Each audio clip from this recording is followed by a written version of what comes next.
It's been almost 6 years since Arsenal last brought home a trophy, and after last Sunday's Carling Cup final defeat to Birmingham, that search has now intensified. Tonight they focus on the FA Cup, and the question is, how will they react to that Wembley loss? Ben Foster puts everything he's got left into the clearance. Zigic up off the ground. Oh, a mix-up! Martins! It's a gift for Birmingham! Martins has taken it! It's all over at Wembley!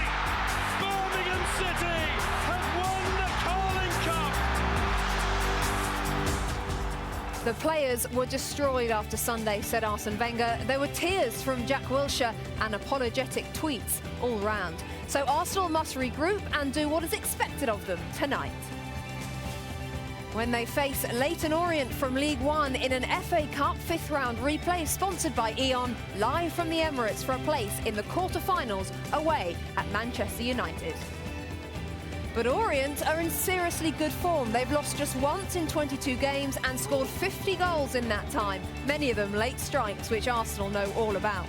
The O's players are already planning their trip to Vegas for getting this far. Goodness only knows what the chairman would give them if they won tonight. And it's a very warm welcome then to the boardroom here at the Emirates Stadium. Everybody is getting ready to welcome the guests and the directors for their pre-match meal. But I'm going to take you outside to the posh seats where the directors enjoy the game from. And waiting for us, our guests this evening, John Hartson and Kevin Keegan. Evening, gentlemen. Evening. It's very nice, isn't it? Well, we're just saying how posh they are. You know, not used to this luxury, are we? Look, I know. We'll be down there in a minute on stools. Yeah, freezing. Absolutely. Anyway, let's talk football. Last night, Manchester United's result in the Premier League losing will give Arsenal a boost actually going into tonight, won't it, Kevin? Give them a massive boost. And, you know, they shouldn't be too down on themselves that, yeah, they didn't perform last Sunday in the final against Birmingham and they deservedly got beat. But Arsenal having a great season, still involved in 3 other competitions, and they've got Leyton Orient tonight. You've got to fancy them to go through, despite the fact that it's the FA Cup and we've had a lot of shocks. Yeah, we have, but there was a lot of negativity after the Carling Cup final, John, where Arsenal were concerned, but all is not lost, is it?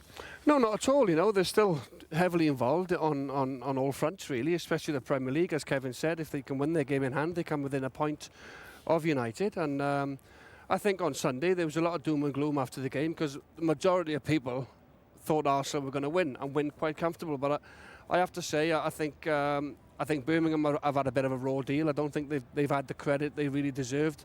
I thought Alec McLeish, the way they set out Zigic up front, Arsenal couldn't deal with him.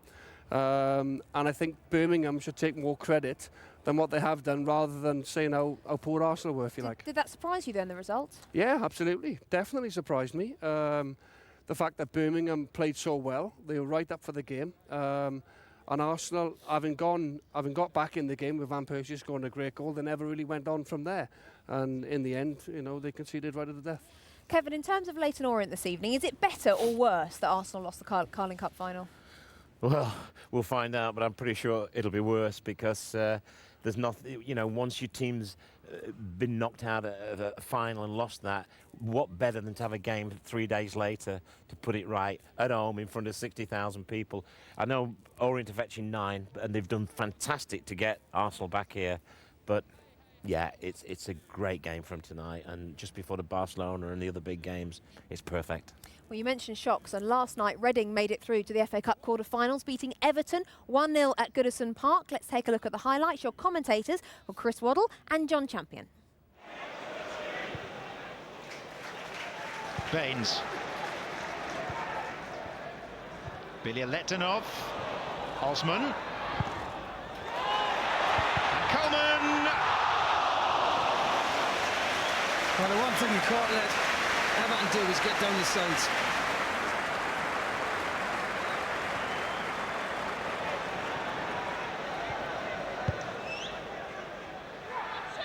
Mills up. Mills again! Reading lead at Goodison. And it's the captain, Matthew Mills. It's a simple corner, drops down. Who reacts best? And first is Mills. He challenges for the first one. He gets a slight head on it. Here it goes. It drops. He reacts well. It comes back to him. It's just a volley through the bodies. 1-0 Reading. Baines. Over Saha. It's Osman who arrived.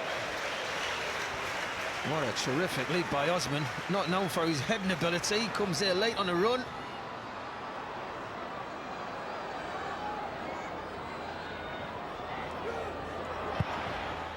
Saha's cross. Beckford's header. Osman! What a save by McCarthy. He made so much ground across his goal and somehow parried it away. What a save, reflex save. Gets across the goal, makes himself big, left arm, pushes it away. It's another right royal night in Liverpool, and Reading go through to the last 8 of the FA Cup for only the 3rd time in their history. It was a great result, you know, great effort from the boys right from the minute go. From the big man, you know, he's just come in recently and he's done fantastic for us, you know, made a crucial save near the end, and I think we deserved it, you know. Massively disappointing for us because we'd done so well in the round previous and we were setting ourselves up to try and get through. As I said in my programme notes, you can only ever ask for a home tie, and we didn't take advantage of it. Disappointing night then for Everton, but the lineup for the FA Cup quarter-finals then reads like this. On Saturday the 12th of March there will be a lunchtime kick-off between Birmingham and Bolton at St Andrews. That's live on ESPN. That's followed by Manchester United against either Arsenal or Leyton Orient. Then on Sunday the 13th, Stoke host West Ham, and either Manchester City or Aston Villa, who play tonight, meet Reading, which is also live on ESPN. So, gentlemen, from those list of teams, whose name is on the cup for you this year, Kevin? I'm going for Manchester City.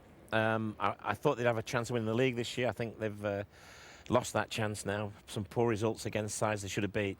But the cup side, with the investment they've had, with the players they've got, home tie to play the winners of Reading in the next round, so that'll be fantastic. So, there, Man City for me. Talking of Reading, that was a great result. Yeah, and thoroughly deserved against, Everton are no pushover. They, as Chelsea found out, but Reading on the night, apart from the first 15 minutes, control most of the game and thoroughly deserved to go through. It was a fantastic team performance. And John, just briefly, this is a big chance, isn't it, this year, for the likes of maybe a Stoke or a Bolton who aren't threatened with relegation to win the FA Cup?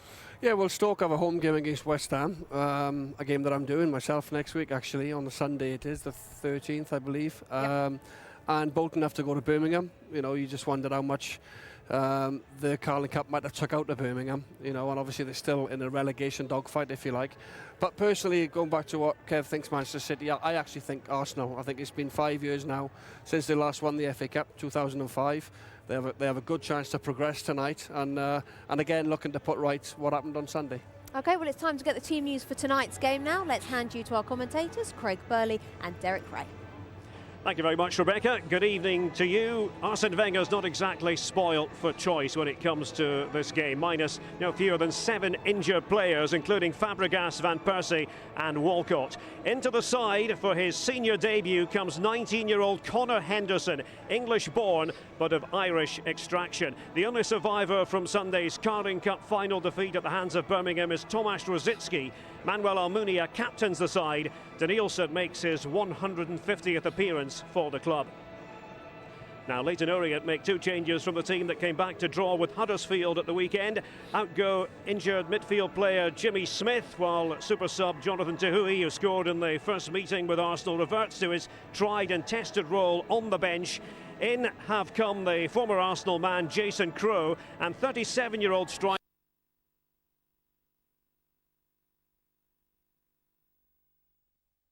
change for Arsenal tonight. It was always going to be that way. Yeah, and I mean, they've just got to get back to winning ways, whether it be Leyton or in the FA Cup or not, it doesn't really matter. And such was a blow for them at the weekend. Everybody expected them to win. I thought they were going to win. They thought they were, and their supporters. They didn't. That's a body blow. It's back to basics tonight against the Leyton Orient side that they really should be beaten and do expect to win. It is a possible banana skin. I really can't see it, but what an opportunity for the Leyton Orient boys there to come here. Magnificent stadium, put on a performance and try and get a result. I think it's doubtful. Without Jimmy Smith, one of their better players as well, is a blow for them, but I can't see anything but an Arsenal win here tonight. Back on track for the big games to come. Yeah, the odds are stacked against Leyton Orient. They've never won away to Arsenal, and that goes all the way back to the days of Clapton Orient and Woolwich Arsenal. Rebecca. Thanks, Derek. After the break, we'll focus more on Leyton Orient. Chairman Barry Hearn did a dressing room dance 10 days ago. Imagine if they won tonight. You're going to do the Barry Hearn dance? I couldn't possibly get into the positions that he got into. It was frightening for his age, weren't they? He got me very impressed.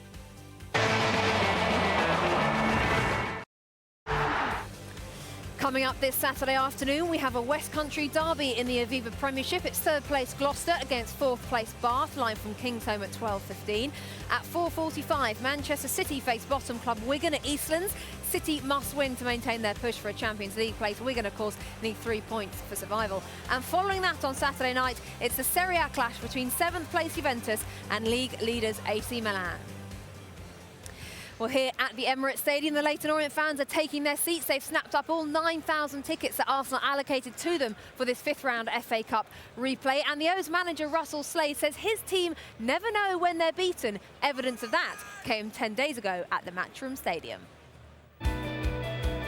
Here we are at Brisbane Road, and in a London derby, Orient will hope to make capital game out of no less than Arsenal. If you put the Arsenal team up in front of the Leyton Orient players, they'll think, we fancy it today. The biggest day at Brisbane Road for many a long year, and it is one of the joys of the FA Cup that it links the elites with the obscure. Arsenal pitched against Leyton Orient, and Barry Hearn has promised the players a trip to Vegas if they win today. Make it an old school Sunday morning match on a park, and if you do that, you'll have half a chance. Bentner worked himself some room. Rosicki! Thomas Rosicki's first goal in more than a year. Alex Ravel! Best attack so far. Arshavin! Just glanced the base of the post. Carroll. Jonathan Tahue. Capable of anything. Tahue! Equaliser for Leyton Orient! There's the whistle, and Leyton Orient live on in the FA Cup. What the FA Cup's about, you know, you stay in it long enough. Half-time 0-0, we just said if we get a chance, take it, you know, we did. Arsene has once again been out-thought by a better brain. Viva Las Vegas! Viva Las Vegas!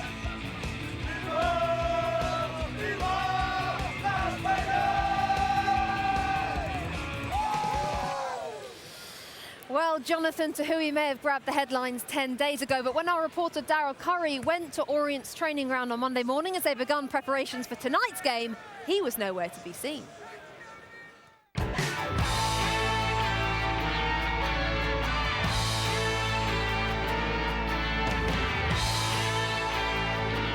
So here we are with the O's. It's 10 AM Monday morning, 2 days to go before the biggest game in these boys' career. And this is a far cry for London Colney. We are in deep Essex at the local sports and social club, and I should have worn my wellies. Kevin, great to see you. What's the plan for the day? We're going to go out and do a bit of training. We've got to get the players assessed this morning, because obviously we've had a tough game at Huddersfield. I think we probably will have a few injuries, so today it'll be a case of just patching them up a little bit and getting their legs going again. It probably won't work on too much to do with the Arsenal game. And I've seen some of the guys arrive, but I saw Jonathan Tahue, the main man who got you here, leaving. What happened? He's got a migraine, but like I say, this is what happens in the training. Sometimes you get your session planned, etc., and then someone might drop out. So, but it's unfortunate, but hopefully it'll be okay. We'll let you crack on. Not that many bodies around, Russell. No, that is probably the biggest negative coming out of Saturday. Big losses, Dawson. And Harry Kane, who's starting to put some really good performances together, unfortunately got sent off. We're going to have to wait right up until kick-off, I'm afraid, before we name our squad. How are you feeling? Yeah, good. Yeah, looking forward to it. It's going to be a great night for us. As you know, we've virtually sold out of our 9,000 allocation. Arsenal have sold all theirs, so it's a 60,000 gate. And a bit more money for the chairman? Yeah, he'll be looking forward to that, won't he? But more importantly, I think he'll be looking forward to the night, you know, because he's very proud of his club and what we're trying to achieve at the minute. This looks like a really great bunch of lads you've got here. Yeah, absolutely cracking bunch of lads, honestly. They're a pleasure to work with. And, do you know, there's a little bit of us thinking that we perhaps didn't perform to the best of our ability in the first game, and we were looking for... do you really believe that? Yeah, we do believe that, and we're looking for a better performance. Here we are with the captain. Are you going to make it for Wednesday? Well, I'm going for my scan now. Just very disappointed the way it happened, but you know, if I make it or not, it's about the team, and it'll be a great day out no matter what. Tell me, as the skipper, what's this group like? Just a pleasure to play with. You know, I think it's only one defeat now in 21, so it says it all. You know, they're a great bunch of lads. The manager, Nuge, Kev, everyone's behind it. We're a tightly bunt unit at the minute. We can go and enjoy Wednesday night. Everyone wants to play, but you want to play more than anyone because you were the Arsenal youth player who never got to the first team, did you? Yeah, you're not wrong. I've been reminded about it enough times. It'd be nice to go back and see all the old faces. Not many of the players there. None of my youth team there, unfortunately. No one come through, which was a bit of a shame. But yeah, really looking forward to it. It'll be a nice experience, and hopefully show the manager what I can do. What kind of belief have you taken from the first leg? We had a game plan, which was the main thing. Since our game, I watched Birmingham play exactly the same way. We've watched Stoke play exactly the same way. You can't go and run around because, you know, you'll end up not touching the ball. So you have to bide your time, play defensively, and when you get it, try and keep it as much as you can. I saw you just in there having a look at the videos. Is that what you're looking at? Well, we've just played Huddersfield the weekend. Obviously, Huddersfield played Arsenal at the Emirates in the last round. You know, I think there was minutes away from getting a replay there. So if we can emulate that to a degree, we'll be okay. Is it safe to assume that you've not been to Vegas yet? We're scheduled to go at the end of the season. All the boys are trying to look for a new contract just so they get a trip to Vegas, you know. Anyone been practicing the Barry Hearn dance? Oh, God, I thought he was going to die in the change room after, to be honest with you. He was very happy.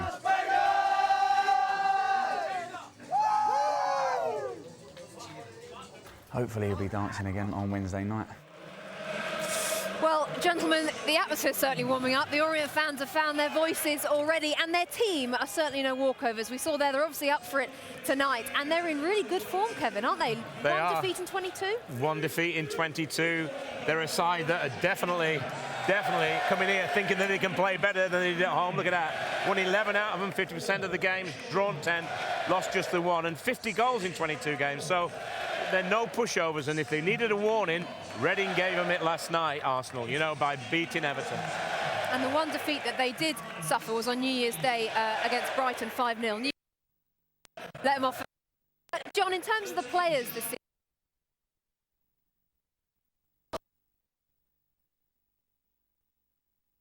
and how they such few chances, and their centre half.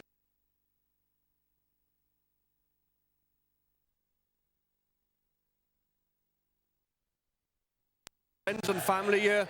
Obviously looked to put one over his old club, although he never quite played for the first team. You know, it'd be great for him to put one over Arsenal, being as Arsenal were the club to let him go. Over 300 league appearances for Orient, so very, very well experienced. Kept Shamak quiet in the first game, but needs to do it again tonight, and I'm sure he's up for the test. Now, although Alex Ravel is Orient's top scorer this season, there is another goal machine in their side, a fairly old goal machine as well in Scott McLeish, Kevin. Yeah, 37 years of age, incredibly.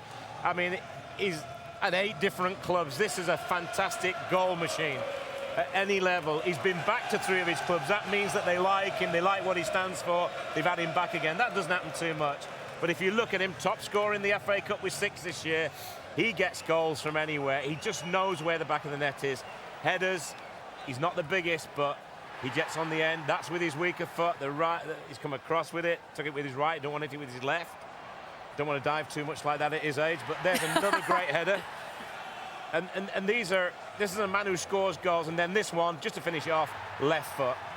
What a goal machine. I just think for him, tonight must be at 37 years of age, and he's playing against a young kid as well who's only playing his 2nd game, so you know he'll be fancying his chance. If anything comes in that box, he'll be there.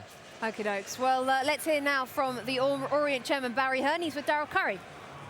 Rebecca, thank you very much. I'm with a man, in his own words, the best promoter in the business, so sell this one to us, Barry. You don't need to sell this, there's not a ticket left in the place.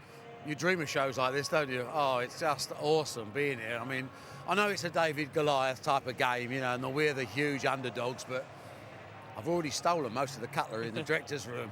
It's so good here. It's fantastic. I'm really enjoying the experience. Wonderful stadium, great team, and, you know, I remember a bloke with a slingshot once, 1,000 to 1 odds, and he pinged it straight in the forehead and Goliath went down. So that's about the odds we're looking at tonight. We're realistic, but we're here. You're off to Vegas because you got this far. Yeah. What happens if they win this one? Well, I don't know. I think Planet Hollywood are taking us to Vegas. They said if we win this one, we can stay the whole year. So just instead of a week, we can have a year.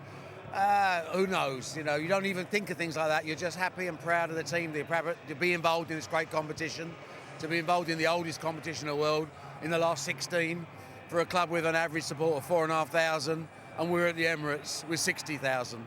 You know, the biggest crowd that's watched Leyton Orient before in their 130-year history was 45,806. That was in the 30s.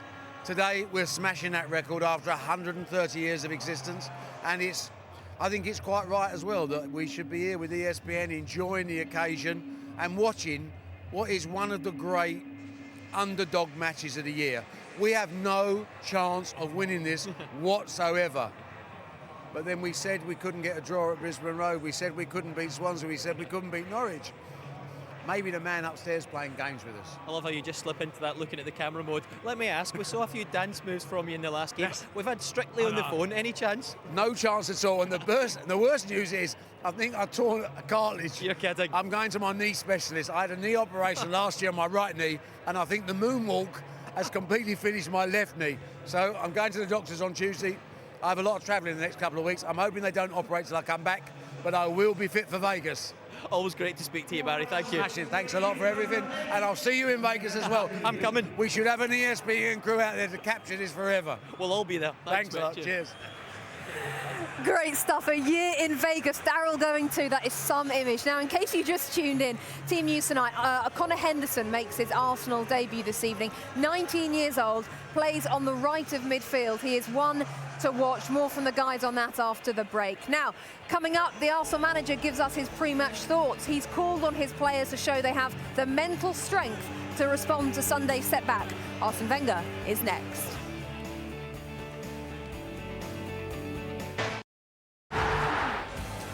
We're less than 15 minutes away from kick-off here at the Emirates. A place in the FA Cup quarter-finals against Manchester United is the prize for either Arsenal or Leyton Orient. And for the Gunners fans, the quadruple may have gone after Sunday's shock defeat. So how are they feeling about the season now? I don't think it's going to affect the season. I think we'll come back from that. We've come back from bad days before, and I'm sure we'll do it again. Hopefully it will give them a kick up the backside to push them forward and push forward on the other three fronts that we're going for. All I want to do is Arsenal, just to win one trophy this year. This is now, tonight, into the FA Cup. Hopefully, please God, beat Leyton Orient and then Man United, and we'll see where we go from there. If we can get through tonight, Man United, the biggest challenge of the tournament, if we can get past them, then hopefully we can go on, win the FA Cup and get some silverware in that cabinet. Get some silverware in that cabinet. That's the message to the Arsenal manager, Arsene Wenger, who's waiting to talk to us with Daryl. Rebecca, thank you very much. Arsene, of course, after the weekend, you said your players were destroyed after that defeat. How is the recovery going? Well, we want to respond quickly and to align our attitude again with our targets, and not let the emotions interfere with what we want to achieve, because we have massive targets in front of us. And so that's what we want to show tonight. Do you sense from the dressing room at the moment that the players want to produce a big response? They want, of course, to produce a big response, but we have prepared for that, and we have tonight FA Cup. We're game after game, and is how quickly we respond to disappointments that will decide our season, and we know that. A few changes again tonight. Tell us about young Connor Henderson, his debut. He's a young boy, he had a cruciate. He was with us in the preparation of the season after. He had injuries, but he's a young, talented boy, left-footed, and good shot, good technique, good crosses, and hopefully I'm convinced that he will have a good game tonight. Orient say they're going to come here, pass the ball and try to keep possession. Do you think they can do that? Well, I'm not sure that we'll master the possession. I think we'll master the possession, but they've shown over there that they defended very well, and on counter-attacks they were dangerous. So we want to dominate the game. We want, of course, to dictate the game, but yeah, as well to stop them from being dangerous on counter-attacks. Arsene, thank you. Good luck. Thank you very much. See you later. Well, we will get on to Conor Henderson in just a moment, but Kevin, first of all, he does need to see a response and a reaction tonight, doesn't he, Arsene? Yeah, he does. His players underperformed on Sunday, sorry. They know that. He was devastated afterwards because that was the easiest chance they had of winning something. It gets a bit tougher when you start talking about Barcelona, the FA Cup and the league. So, yeah, but he'll get a reaction tonight, I think.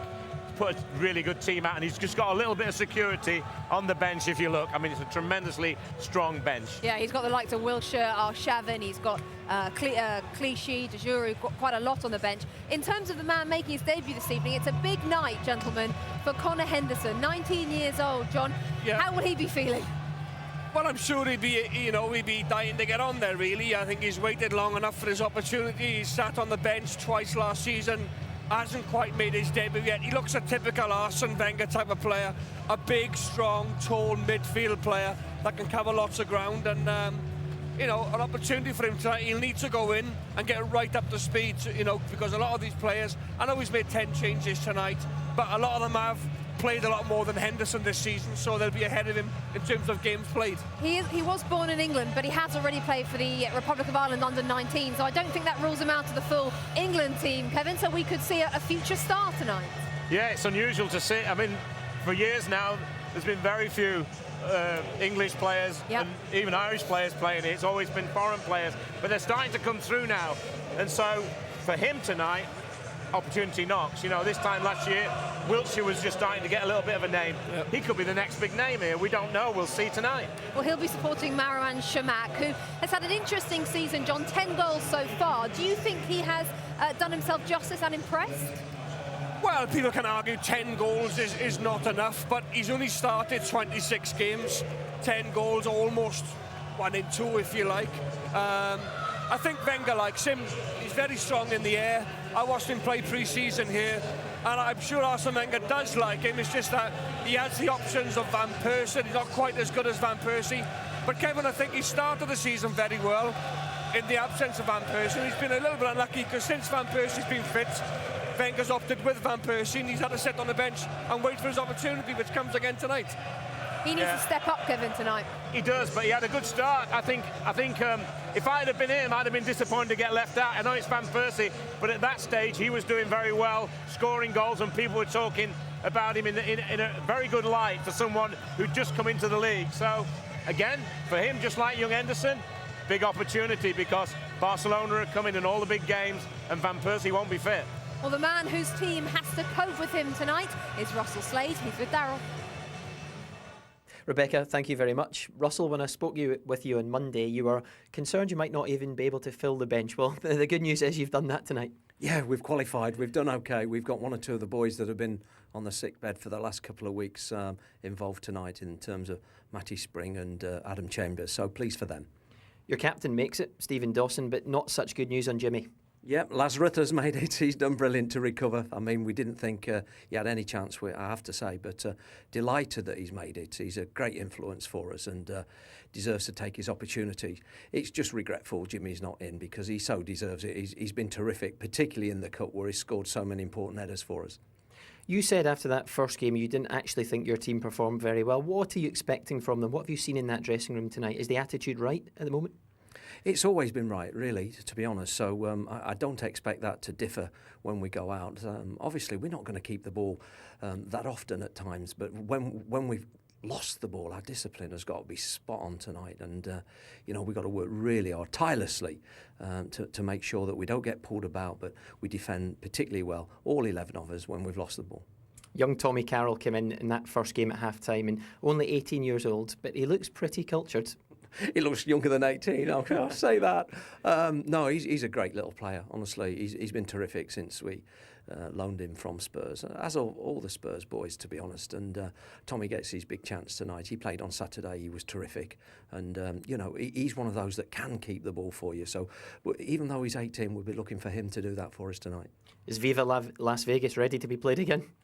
Well, listen, we've achieved that one. What would be nice is some way to get through tonight's game and maybe we can print Dubai on the back of the T-shirts. Russell, good luck. Cheers, thank you. So the stage is set, and there's nothing like getting your priorities right, is there? Orient, then the kids, then the wife. The Emirates is sold out tonight. Will it be a straightforward evening for Arsenal as they look to get their season back on track? Or are we in for one of the FA Cup's special nights? Craig Burley and Derek Ray are in the commentary box. Thank you, Rebecca. Let's confirm the team news, shall we? Arsenal give Tomasz Rosicky another start. Otherwise, it's all changed from the Carling Cup final. 10 switches made by Arsene Wenger. There's a senior debut for Connor Henderson at 19, the latest young starlet to come through the Arsenal Academy. Manuel Almunia captains the team. Marwan Shamak will hope to end a scoring drought that stretches back to late November. Well, I suppose you might say Leyton Orient made targets, Scalacci and Miguel, and Almunia with some high balls in. We shall see. Certainly going forward, there shouldn't be a problem for Arsenal, even though the changes in there. Look at the experience they've got and the strength. 29 appearances, 1 goal for Tomasz Rosicky. I don't think that is good enough. And I thought it was the Carling Cup where Arsene Wenger chopped and changed. But young Henderson gets his chance behind Shamak, who I agree with the lads was excellent at the start of this season. Leyton Orient are without arguably the best player this season. Ex-Chelsea midfield man Jimmy Smith, because of a hamstring injury. 18-year-old Tommy Carroll on loan from Spurs comes in. And that's the only change from the team that lined up in the first game. Jason Crowe has recovered from an ankle problem. And captain Stephen Dawson has been given the all-clear following a knee scan earlier today. Well, what I would say is it's what an opportunity for these lads to play at such a magnificent stadium as this is the Emirates against some top-class players, and they're very organised. The back four still in place. They defended well. Young Carroll, great prospect on loan from Spurs. Russell Slade, no problems putting him in. Bit more experience going forward with Crowe and Dawson. Bit of guile in the wide positions. Goals from Revel, who's a striker really, and McLeish up front. He's been there, seen it and done it at lower level. Can they do it here at the Emirates? It's Leyton Orient's first appearance in the 5th round for nearly 3 decades. Yes, they are long shots against the might of Arsenal, but upsets in the Eon-sponsored FA Cup this term, we've had a few. The FA Cup, eh? Nothing quite like it, is there? When the ball's come loose, Norton's got a shot! FC United have only got to win it! Get it! And Sammy Moore is onside! And they will have won the game! And the spirit of Wimbledon remains. Here's Peter Wynn! The youngest club in the Football League has knocked out one of the oldest. Andy King, the Leicester City captain. It's Torres! Crawley have won it to the death. Mills again. Reading lead at Goodison. Capable of anything. Takeaway! Equaliser for Leyton Orient. Leyton Orient cast in the role of underdogs tonight and relishing it. The O's in their various guises down the years have never won away against Arsenal. But the late home push at Brisbane Road 10 days ago has certainly kept the flame of hope burning in the FA Cup. The 2 sets of players at the ready. Come on, lads. Come on, come on! Arsenal rocked by Sunday's Wembley disappointment. They nevertheless remain in the hunt for 3 trophies. For the winners of tonight's 5th round replay, a trip to Old Trafford on Saturday week. And Barry Hearn certainly believes that it's possible. Almost ready to go. Arsenal against Leyton Orient, the rematch next on ESPN.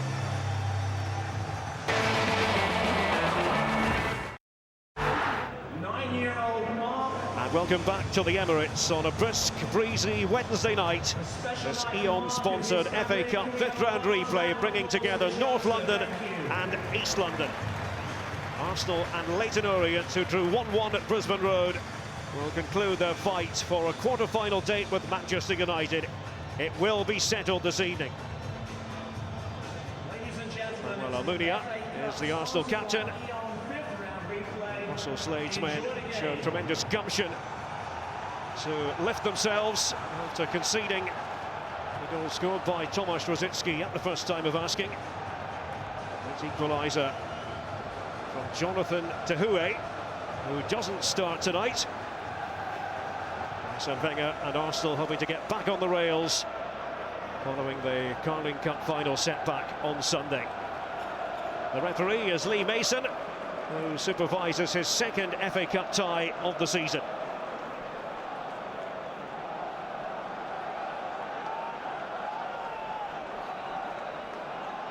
Just another home game for Arsenal, but for Leyton Orient, it's an opportunity to sample the big stage and maybe, just maybe, make FA Cup history. Arsenal attacking the goal to our right in the first half, playing towards the clock end. And it's a much changed Arsenal as we expected. 10 alterations. Away by Ignacy Miquel, the youngster. 18 years of age from Catalonia.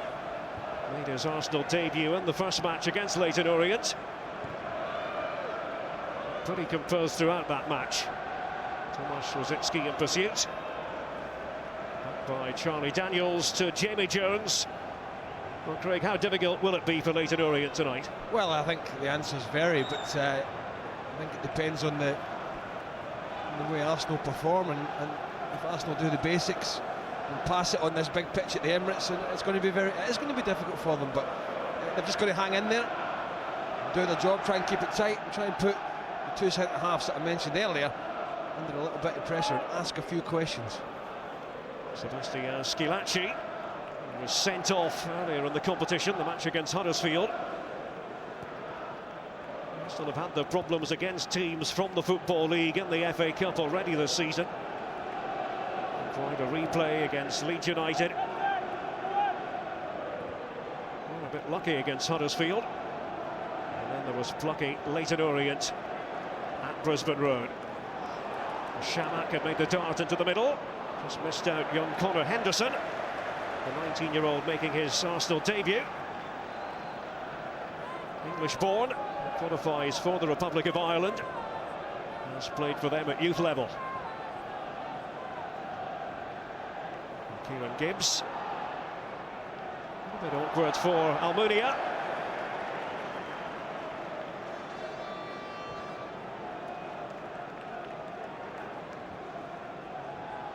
Abu Diaby. The season has never really got started because of the injury situation. Emmanuel Aboué at right back for Arsenal tonight. And Nielsen.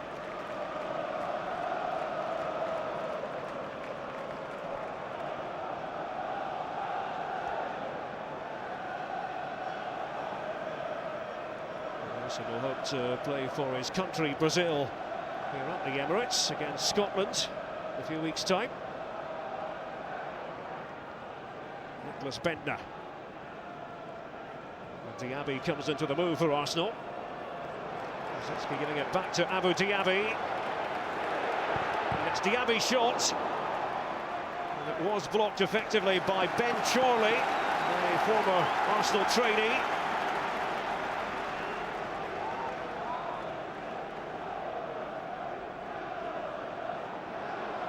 Back on Arsenal once more. Bentner in the middle, so to Rosicki. Hooked away by Andrew Wing, 26-year-old right back, also played under Russell Slade at Brighton. Aboué in the advanced position. Dean Cox normally patrols the left-hand side of midfield for Leyton Orient. 13th successive start for Dean Cox. Use the old cliche about teams enjoying themselves, lower division teams, when they come to grounds like this. There's some truth in it. Can't afford to let the tension get the better of you. News of a goal for Manchester City. It's come from Yaya Toure against Aston Villa. We'll keep you posted.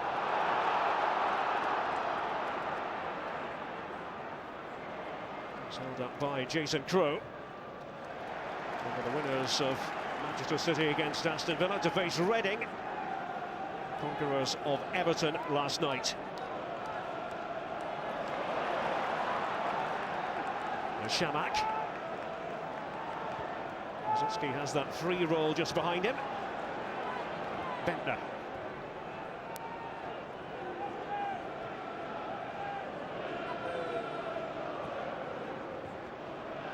Bentner trying to veer into position here. Couldn't quite locate the ball.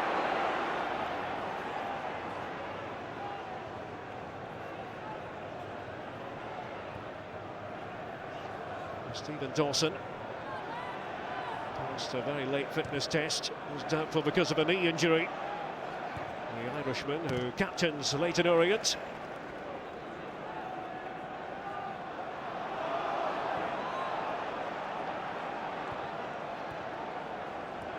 It's interesting, Derek. They're not just happy to fire it up the field. They're trying to play out. That's been the talk in the Leyton Orient camp, that they do like to string the passes together. Should have played it early. Ravel was away there. Cox might have just picked him out when he got turned there. Got away from two Arsenal challenges in the midfield. High line, plenty of grass behind there, and he just took that extra touch.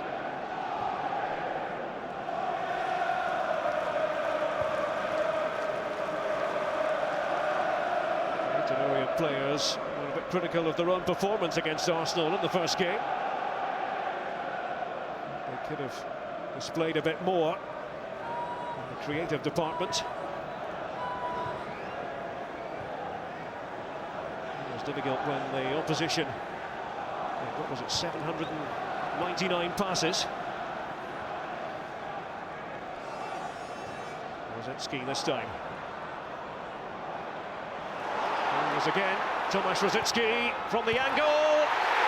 They didn't have to wait long, and Marwan Shamak will be delighted because he scored his first goal since the end of November.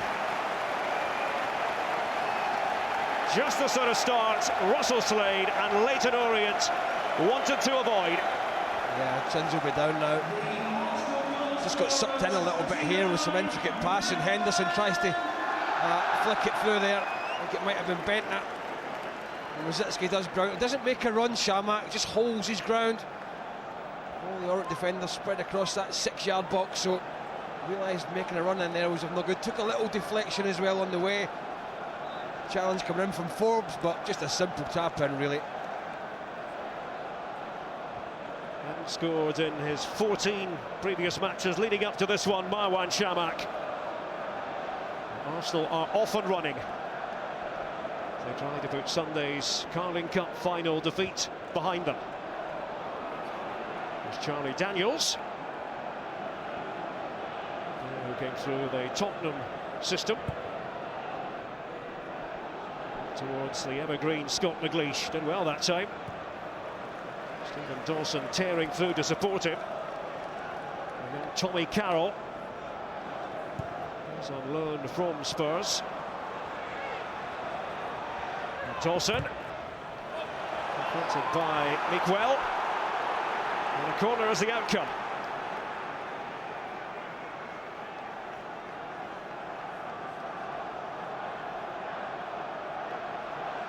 The Hearn clan are here. Dad Barry, son Eddie, daughter Katie.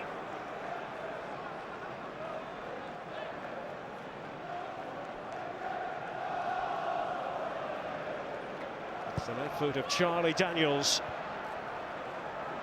And it comes, it was well hit too by Ben Chorley. Well, certainly on target. He's heading towards that back post, that left-hand post of Manuel Almunia. Nobody picking him up, all he did was just pull out the way. And that's what Leyton Orient are capable of. Let's have a splendid left foot, Daniels. Arsenal have been warned. Skilacci. Danielson.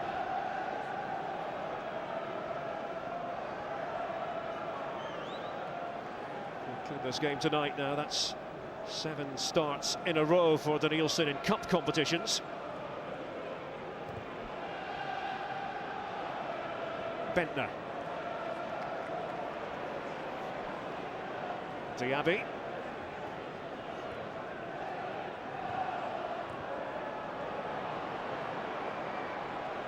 Henderson, he keeps going.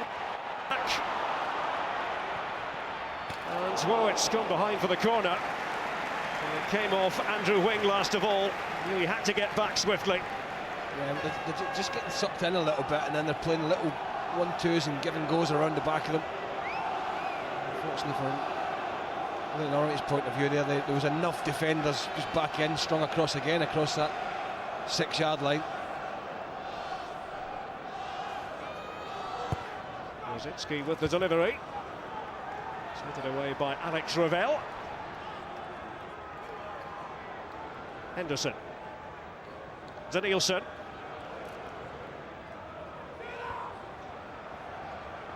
Just a bit too strong for Miguel.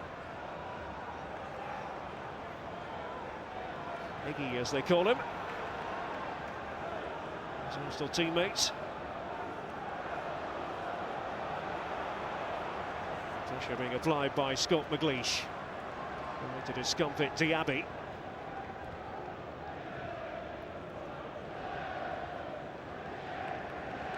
There's always a challenge to rob Arsenal of the ball. Looks to offer attacking support on the left. Forward by Wing. So then McLeish was prepared to do a bit of chasing and harrying.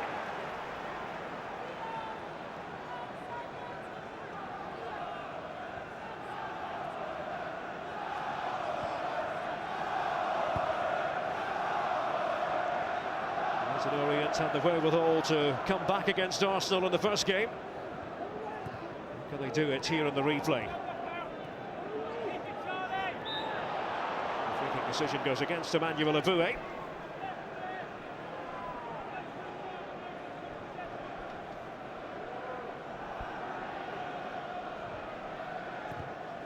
Here is Carroll. Daniels, he wasn't picked up.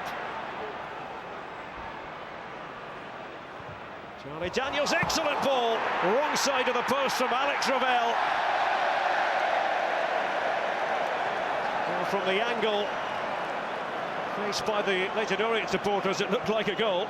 Well, you just feel that, I mean, there will be chances, there has been in this match. I mean, against Ravel, he's coming away off that right-hand side, he's coming over making diagonal runs. He was across the near post, that was the difficulty of it, but he had to understand, he had to see where he was in relation to the goal, and he tried to open the right foot guide, and maybe the outside of the foot would have been a better option, just trying to flick it. But as for the Arsenal defending there, well, I've got to say that there was none in that near post. There was acres of space.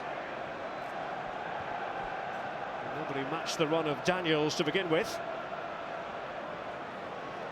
Bentner. And that was calm play, releasing Diaby. Dawson going back to defend. Shamak. Aboué.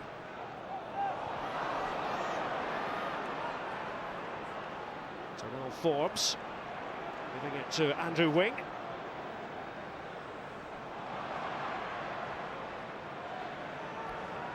Terrell Forbes. Former winner of the FA Youth Cup with West Ham back in 1999. His teammates at the time included Michael Carrick and Joe Cole.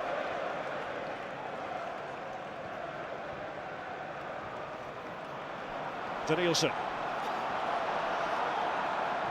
Rosicki. The idea was decent. A bit too much on it for Shamak.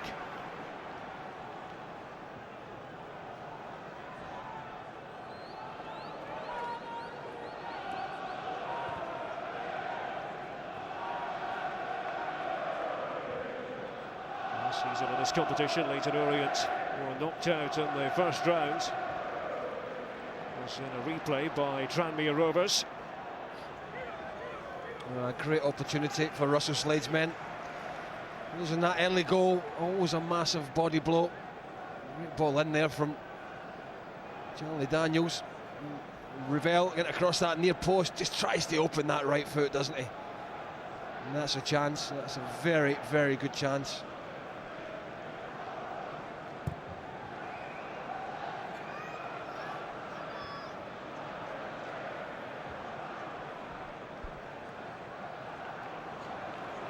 First time in the 5th round for Leyton Orient since 1982. They went down to Crystal Palace.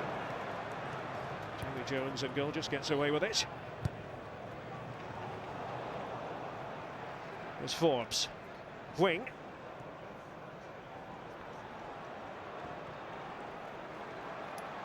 Ben Chorley, linchpin of the Leyton Orient defence. Still entertain hopes of reaching the League One playoffs. Currently in mid-table.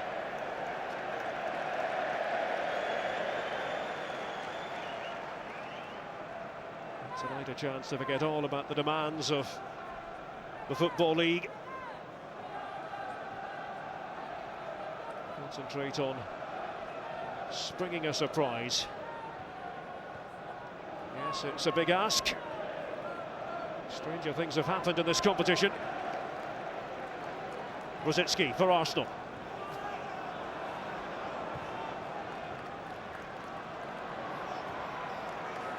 Dawson again. Not afraid of a bit of grunt work.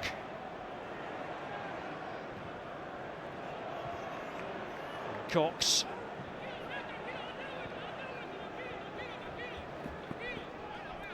McLeish stretching those legs.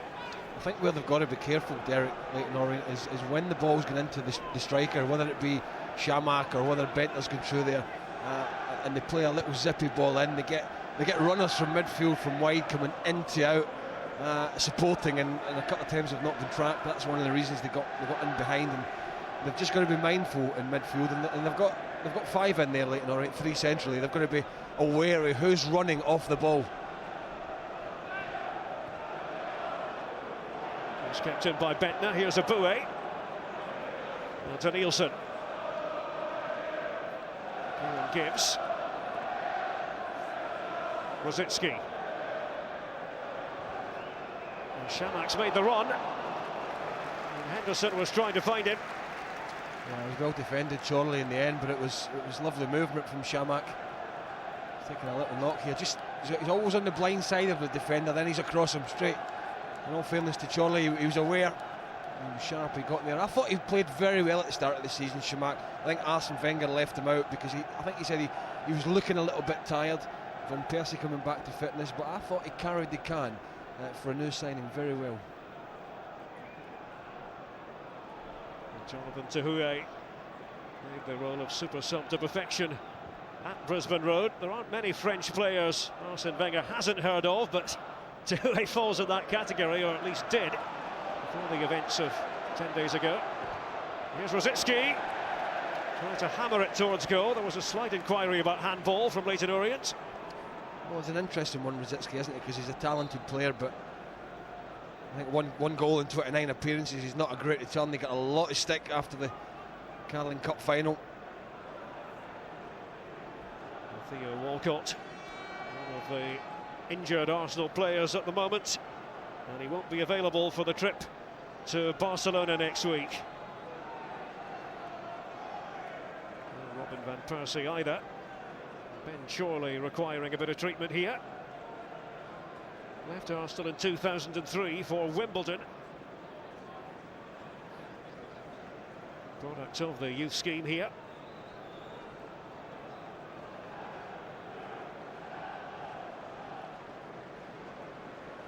Well, let's have a look at the goal again, this early Arsenal goal. Good movement into Henderson, gets a bit of luck there because it comes back off Forbes. And again, that's the runner I'm talking about. Just got to watch, runners. Rosicki getting in there, picking up the ball, just driving in, cutting it back. Never made a run. Shamak just held his ground, picked his spot, and he said to Leyton Orient, "Go on. You're going to get to the next round. You're going to have to score here at the Emirates."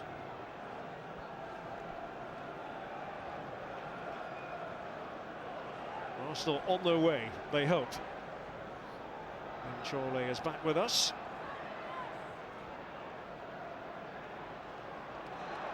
It's going to be a corner. Came off Miguel last of all. Yeah, a classic case of, I mean, how many, it's definitely a corner. I mean, how many times do you see defenders, when he's a very inexperienced one, just trying to shepherd the ball out? Jason Crowe, former Arsenal player. Also Slade, trying to get everyone organised at the set piece. And it's Daniels. A safe pair of hands from Manuel Almunia. Yeah, not enough pace in that cross on that particular occasion. Just sort of floated it, and that gave the keeper the chance. Danielson. Henderson over on that far side, supported by Gibbs. Diaby.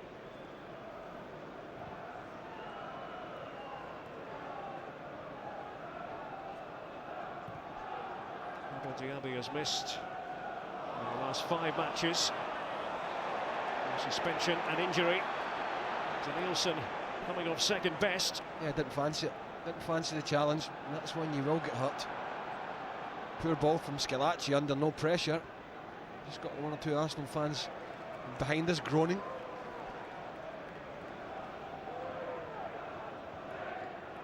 It's often the case for Arsenal, isn't it, Craig? A soft centre manifesting itself. I'm talking about the defence.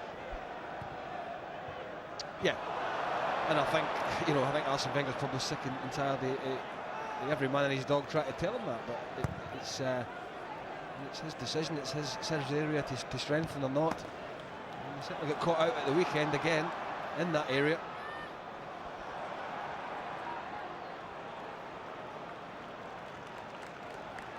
To Spentner. Diaby. Excellent run by Abu Diaby. He's looking for options to go into reverse to Henderson. Now Gibbs for Arsenal. Danielson.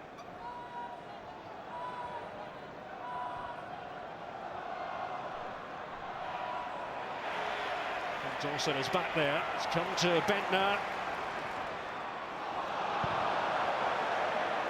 Swept away by Chorley.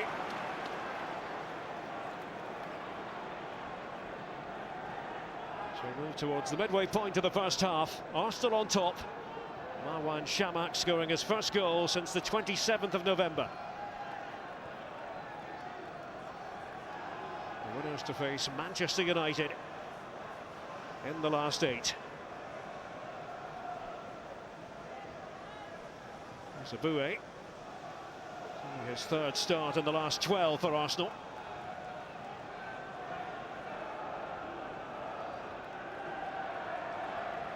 Bentner. Shamak. Rositzky.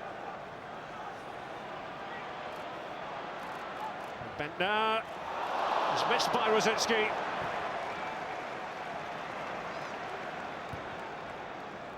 Firing at thin air.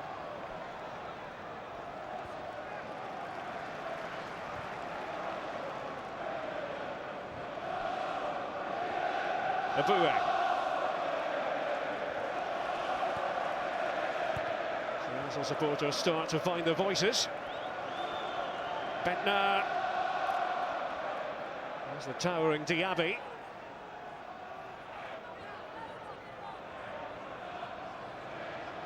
Rositzky. No space here for Danielson.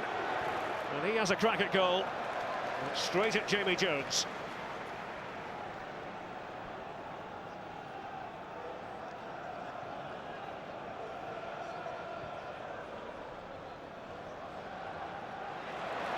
Couldn't keep the ball that time, Dean Cox. Here's Rositzky. Shamak. It's away by Dawson. Henderson was inside the box. Connor Henderson making his Arsenal debut.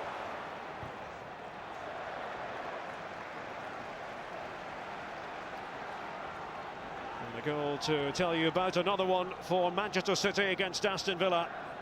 Mario Balotelli. was Yaya Toure who scored the first goal of the night at Eastlands. Well, they got a pacing up there in the league game, didn't they, Aston Villa? Very limp performance. There's Daniels. He's a confident player with the ball at his feet, Charlie Daniels. He's played every single minute in the FA Cup this season for Leyton Orient. Chorley.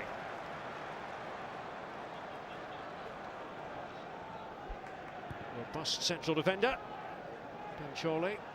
Daniels back to Jamie Jones. And those who'll tell you Jamie Jones was the one who persuaded Barry Hearn that Leyton Orient ought to be rewarded with a trip to Las Vegas if they got a draw in the initial game, which of course they did.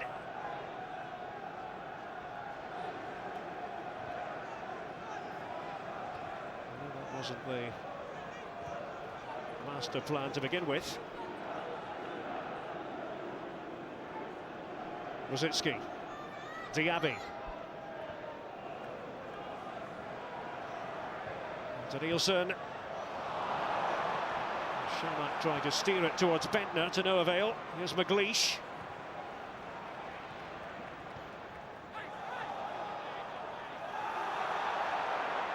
The decision goes Leyton Orient's way.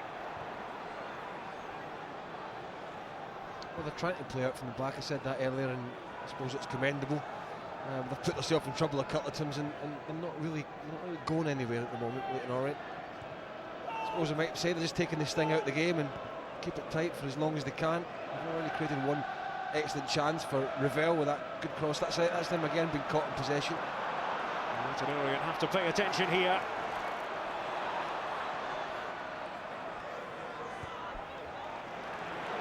Played by Diaby and by Gibbs. McLeish. Carroll there in the midfield area. Still a hit by Jason Crowe. Sent off in his debut for Arsenal. It's 33 seconds into that match. It was against Birmingham in the League Cup, long time ago now, 1997.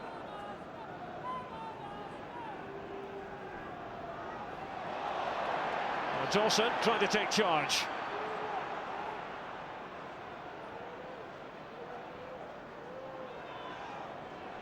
Here's Carroll.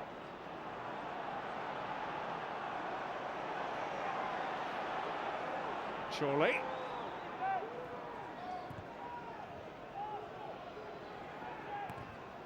Dawson, all action sort of player, Stephen Dawson. And a reminder that you can see Manchester City against Wigan in the Barclays Premier League on Saturday. We start at 4:45 here on ESPN. And then on Monday in the Clydesdale Bank Premier League, battle of the new firm, Dundee United against Aberdeen. We're on at 7:30.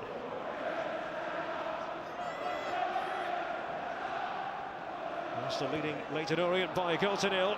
Schillaci back to Almunia. Had to hurry.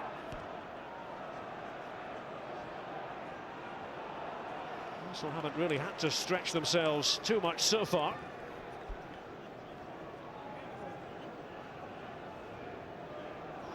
Gibbs wasn't quite right for Diaby. So again, commitment shown by Dawson.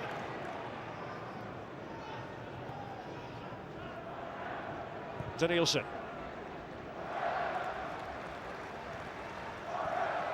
There's an awful lot of high pressure from Leyton Orient.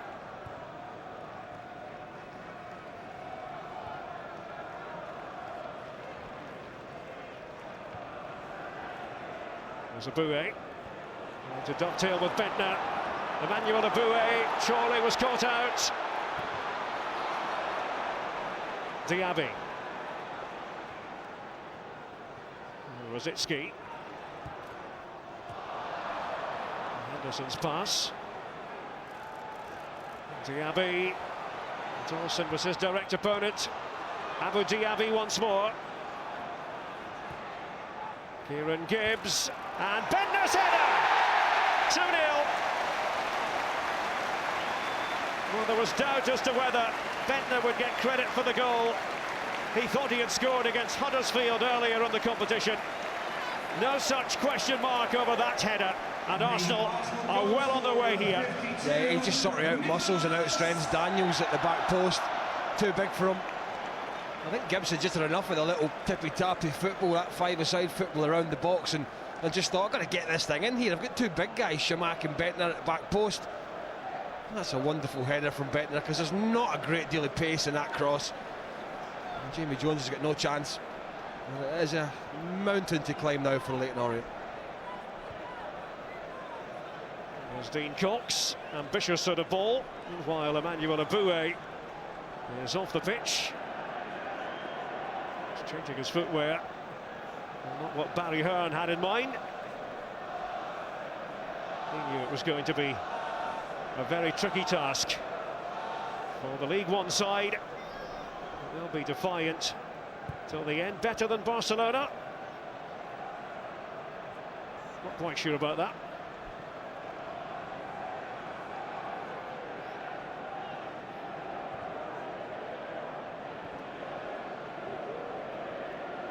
Carroll, a less than convincing ball, but the whistle of Lee Mason coming to the aid of Leyton Orient.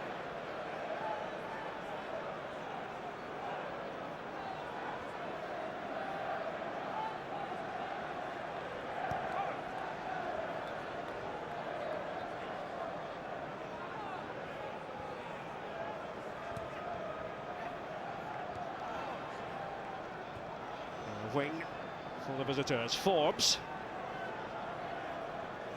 There's Carroll. Excellent young prospect, Tommy Carroll. His timing just that little bit off.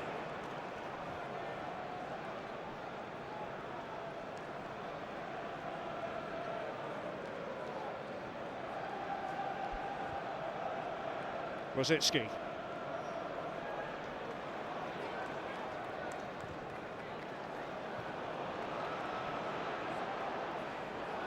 Aboué is blocking the path of Charlie Daniels.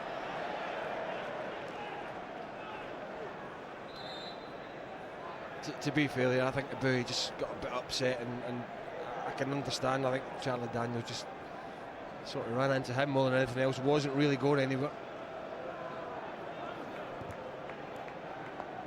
It's a repeat of the 1978 FA Cup semi-final.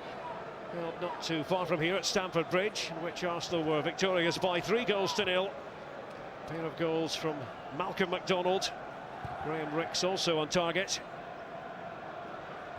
That Arsenal team of Jennings, Brady and Stapleton amongst others.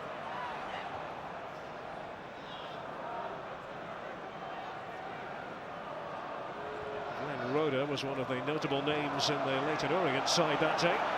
Bentner. No way through for Nicholas Bentner, scorer of the second goal.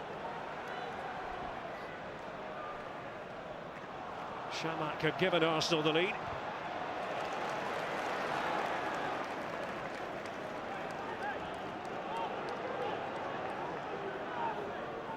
So far so good for Arsene Wenger. He's never lost to lower division opposition in the FA Cup. Doesn't want to start here.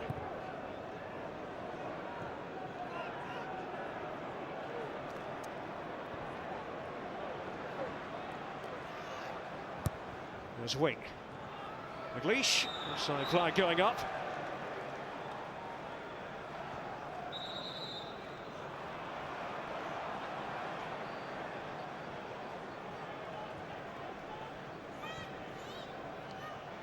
Danielson.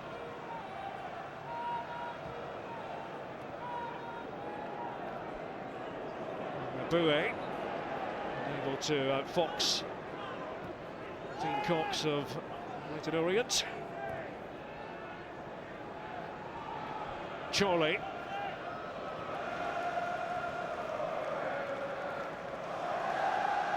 Different proposition for Leyton Orient tonight. Much bigger, wider pitch.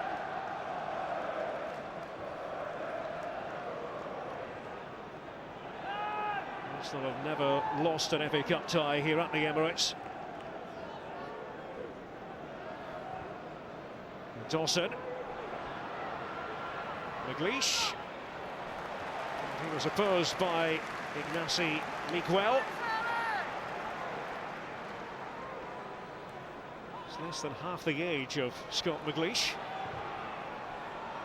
And it's Almunia fielding it. Dean Cox have played it in from the left. Confident take. 10 minutes to go to half-time. Still in complete command of this tie now.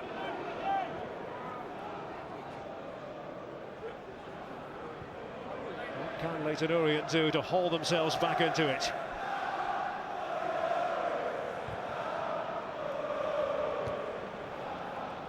Headed forward by Wing. There's Miguel.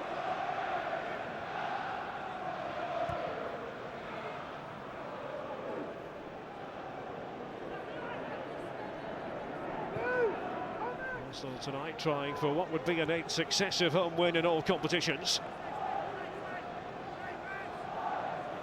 They've lost just 3 times here at the Emirates all season, most recently against Spurs in November.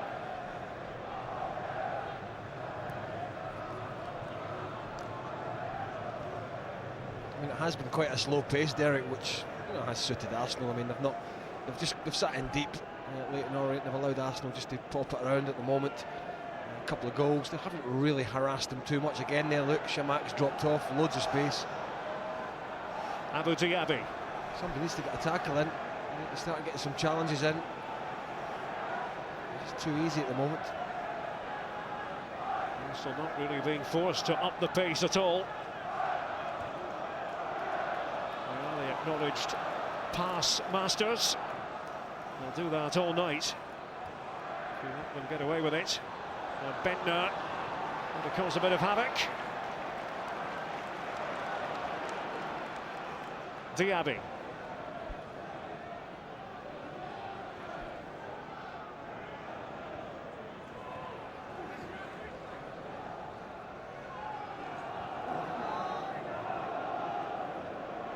To a large extent, the tension has been removed. As a result of Arsenal's 2 goals.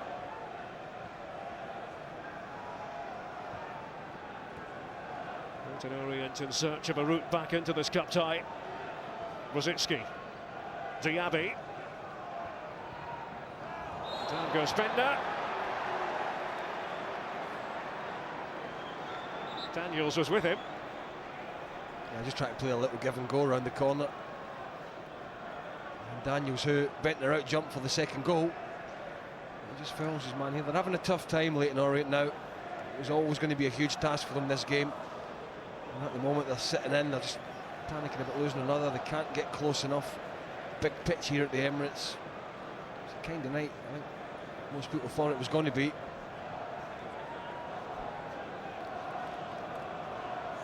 Young Connor Henderson tasked with taking it. Henderson in his first match for Arsenal. First game for the first team.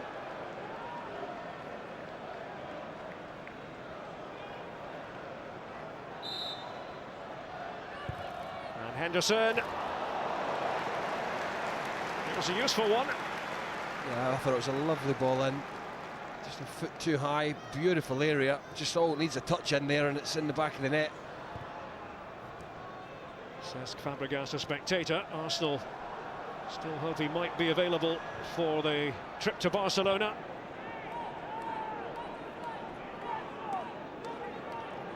As we can now talk potentially about 2 massive games for Arsenal.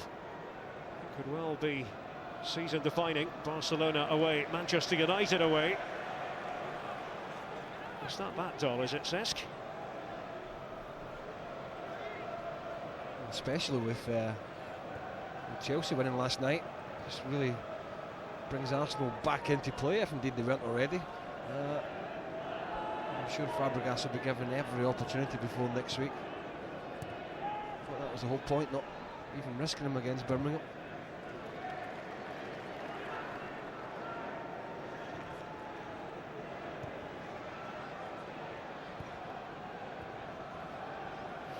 Still without 7 injured players. Another point worth bringing up, Craig, is the fact that they have, by my count, 18 players on loan. So Arsene Wenger's options a little bit limited tonight. Also conscious of the need to rest players in this grueling part of the season.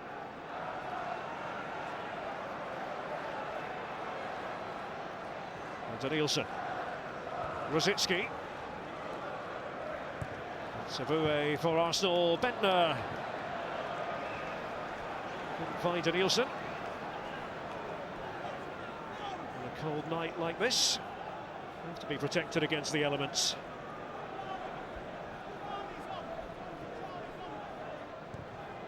You've got one of them, Craig, haven't you, hidden down below? Yeah, unfortunately I don't, and if I did, I'd be over my knees, I can tell you. I saw the French do that at the World Cup, you know, but they know what they had? They had tartan shawls. So Scotland did have a presence at the World Cup.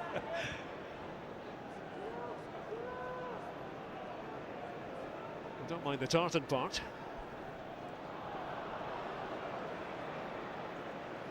Four minutes to go to half-time. Useful ball by Nielsen towards Shamak. Diaby is running into Andrew Wing.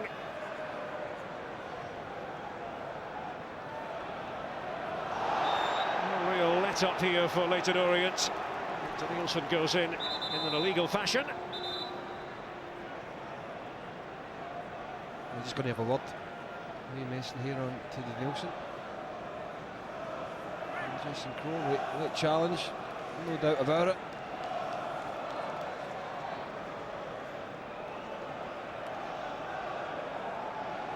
Everybody well wrapped up. Don't think any new trends are being set though, with some of the looks being sported around the Emirates Stadium. I'm always amazed by the length of Arsene Wenger's coat, you know.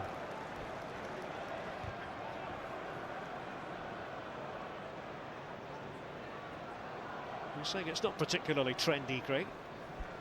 No, I'm just saying I'm always amazed by the length of it.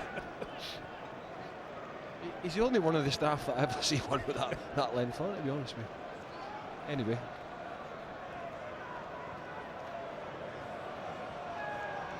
There's Rosicki. Bentner, his touch deserted him. Tried to take it away from Wing. Carroll in trouble. And Bentner! It's his second, it's Arsenal's third. And they might just about be home and dry even before we get to half-time. Well, he does things, you know, and there was a touch just before this where they're just grown at him, the Arsenal crowd. They seem to want to sort of have a go at him, but he always just seems to do something a little bit special every now and again, albeit Leyton Orient again popped the ball into midfield and they gave it away. I think it was young Carroll, very inexperienced, and that's a great finish again. He has the butt of a lot of jokes at times, but you know what? Sometimes he does some very good things, Nicholas Bentner.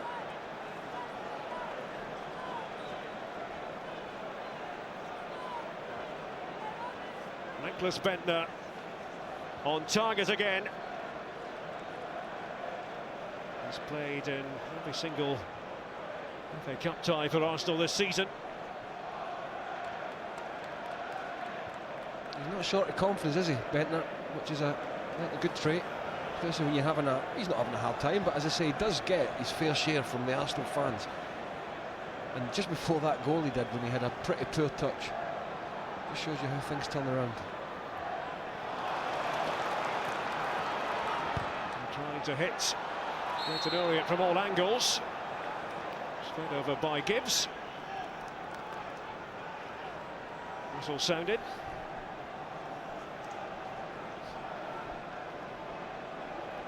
Well, he won't thank me for this, but what have they used to call Steve Davis? Steve, very interesting Davis. This has been very interesting from Arsenal so far, I think you could say. Yep. It's been decent. It's just what the doctor ordered from them. It was a nicely off to an early start, and they did. A simple goal. Shamak. Leyton Orient are, as I say, getting what I think everybody expected, really.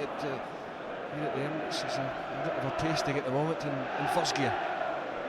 That's what Arsenal are, they're in first gear.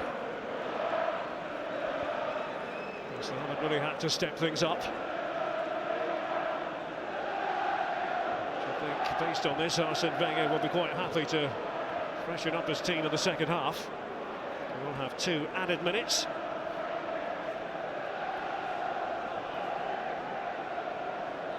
Plenty of excellent cuisine about to be served here at the Emirates.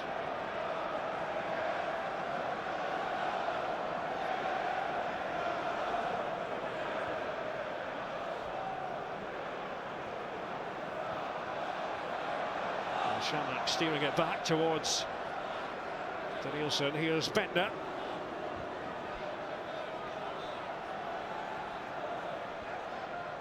Aboué. Rosicki. Aboué. Henderson was prepared to attack it.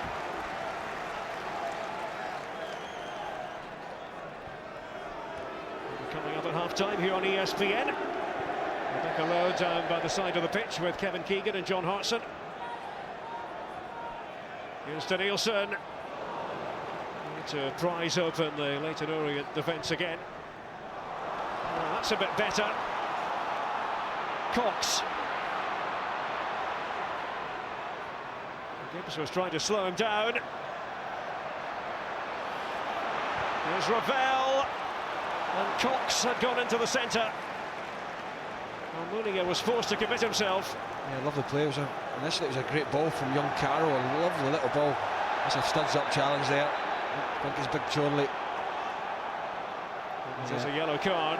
Yeah, that's for Ben Chorley. Yeah, that's kind of just sort of lunge. Just watch here, cocks the leg back. But you can't do that. You just can't. I mean, there's no injury, but you might be able to tackle that in League One.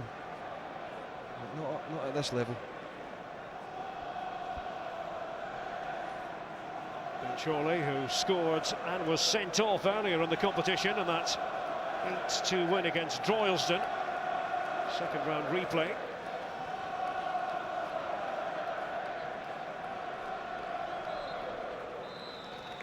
Well, plain sailing for Arsenal so far in this replay. Marwan Shamak ending his goal-scoring drought, and Nicholas Bentner on target not once but twice. Arsenal looking very comfortable, and it doesn't look as though there's a way back for Leyton Orient. Arsenal hoping that they'll be the team to face Manchester United in the last 8. Bentner at the double. Analysis from Kevin Keegan and John Hartson with Rebecca Lowe right after the break.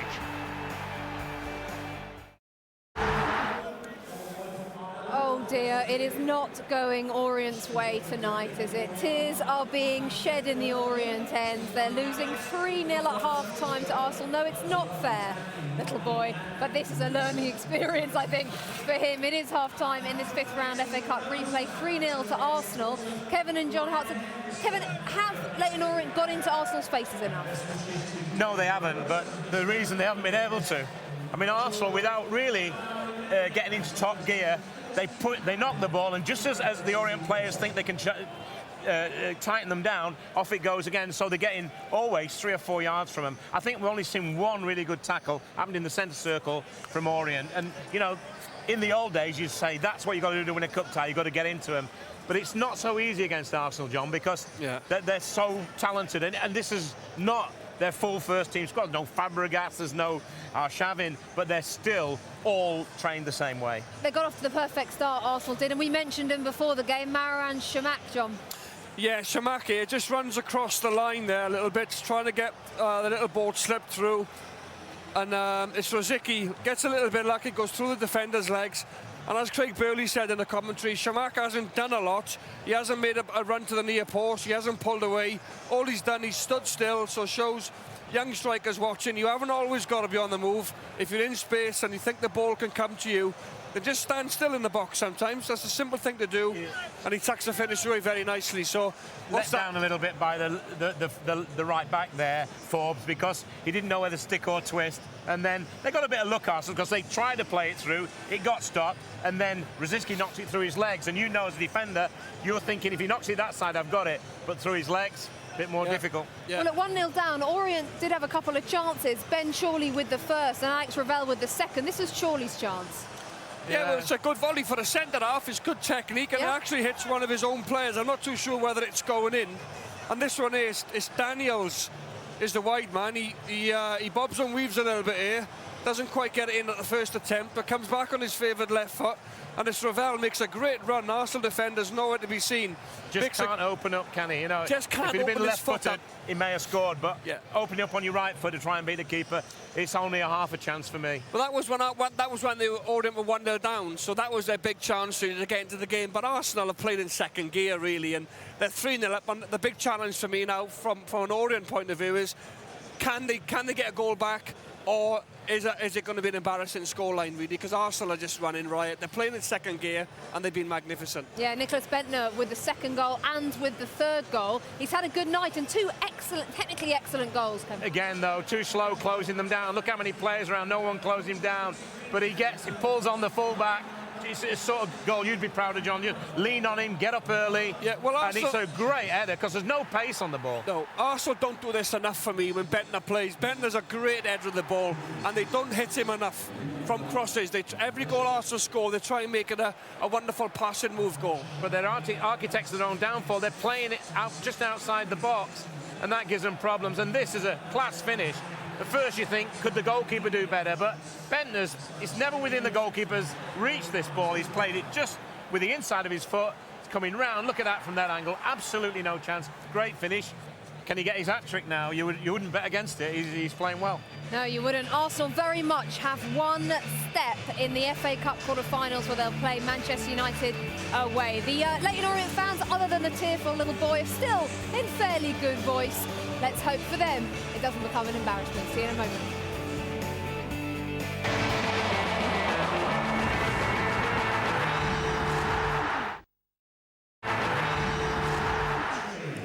Welcome back to the Emirates. It looks like Leyton Orient's cup run is coming to an end. They are 3 down to Arsenal at half-time. Elsewhere tonight at Eastlands, Manchester City and Aston Villa are playing their 5th round FA Cup tie. Let's see what's happened in the first half. Your commentators are Jim Beglin and Peter Drury. Vieira was up for the corner, and it's lashed in from in front of Brad Friedel by Yaya Toure. And Manchester City have a lead inside 5 minutes. It falls perfectly for Yaya Toure, and there's not a lot Brad Friedel can do.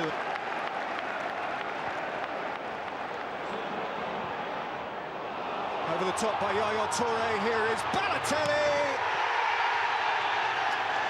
Splendid finish. Manchester City 2 to the good in less than 25 minutes. It's a cracking ball, the weight is absolutely perfect, and he doesn't even have to control it. Balotelli, he knows he can just let it just run ahead of him, and what a finish to boot. I mean, that is punishment of the highest order. Here's Heskey. Heskey! And Hart pushed it out, and Delfonso couldn't get there. So City are in control at Eastlands and Arsenal are in cruise control here. It's back to Craig Burley and Derek Gray for the second half. Yes, 6th game in 19 days for Arsenal. And they're making light work of the task at hand. No sign of any changes. Half-time either by Arsene Wenger or by Russell Slade. Nicholas Bentner has scored twice. The last hat-trick by an Arsenal player in the FA Cup. You got to go all the way back to 1993. Ian Wright, who scored 3 against Yeovil in the 3rd round that year.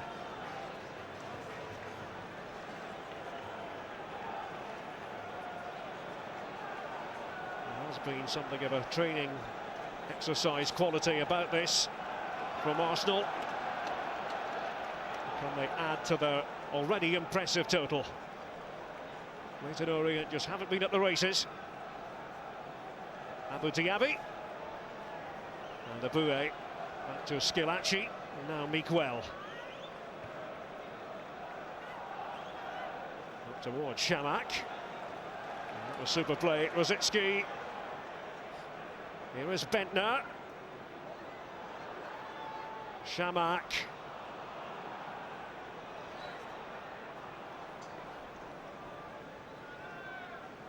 As we run through the two teams for you again. Tomasz Rosicki, the only player starting tonight for Arsenal who started the Carling Cup final. Well, Craig, for Leyton Orient, is it a case of keeping the damage down? Well, that's the way it would look, certainly, unless they can spring a surprise with a goal just to lift the spirits. Difficult to see where and how.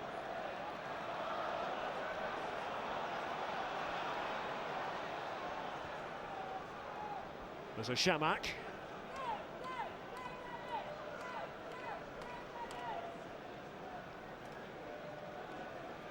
Arsenal have been happy to slow the game down at times.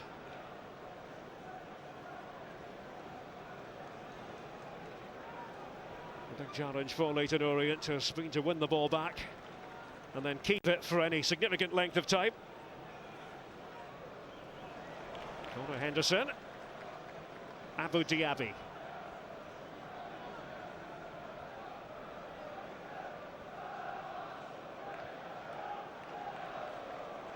There's Abue.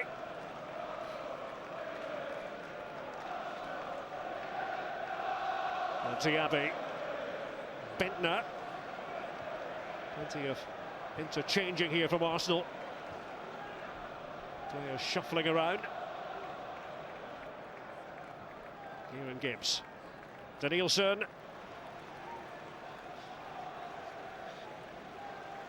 Wilson taking on Crow. And the shot had sting. A bit too straight to worry Jones.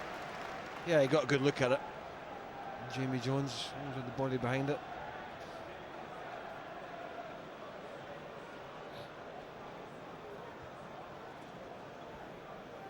Arsenal have got Sunderland at home on Saturday as they try to close the gap. The top of the Barclays Premier League table. Chelsea did them a favour last night.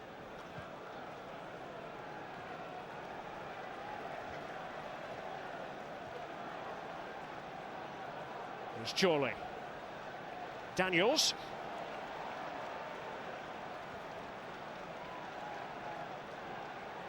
And Chorley running into problems. And gave it to Shamak. Diaby driving through.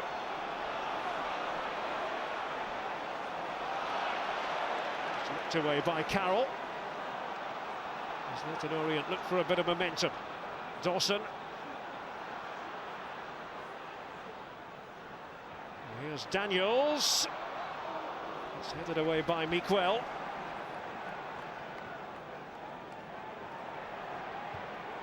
Wing for Leyton Orient. There it breaks down.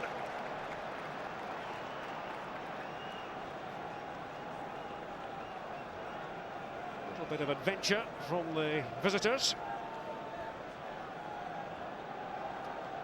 Leyton Orient are very well supported here at the Emirates tonight. 9,000 here to cheer on the O's.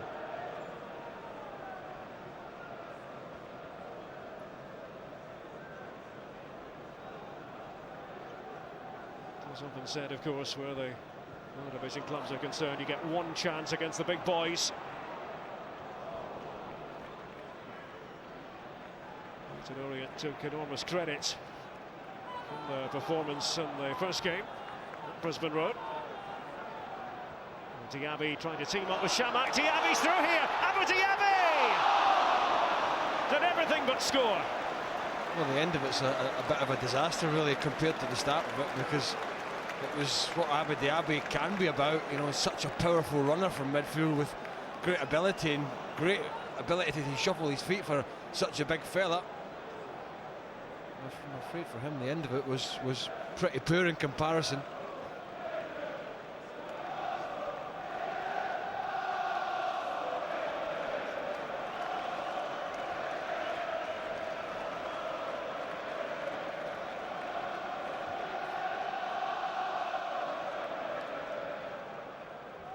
Nielsen trying to get involved.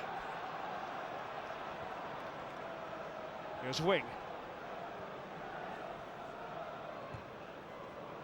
Alex Ravel looking for the experienced McLeish. Well, he can just doing the fouling. See, why doesn't he just play on there? Because the ball's dropped to Rosicki. He's back at his feet now, but just gives yourself a second, Lee Mason. Just lets the game go. Marwan Shamak. He's a good player, you know, Shamak. I know it's Leyton Orient tonight. I know they're cruising at the moment, but I think his movement in general, even against the top side, is very good. Van Persie will be a miss if he's not fit in the coming week or two, but I honestly think he's a very good player. Well, that's been missing in recent weeks. Finishing touch from Marwan Shamak. Scored the first goal tonight. Now Rosicki, Shamak. Lovely little flick.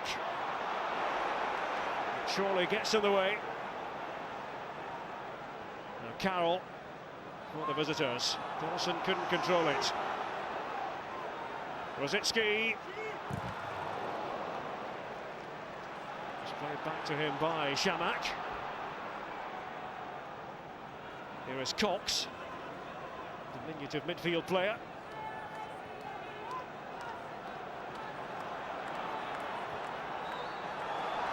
Still a bit slow in reacting. No price to be paid. It's fired across the penalty area by Alex Ravel.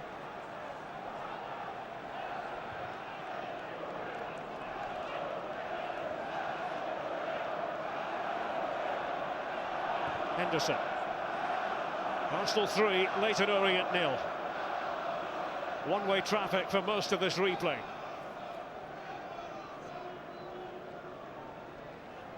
Bentner, scorer of 2 of the Arsenal goals.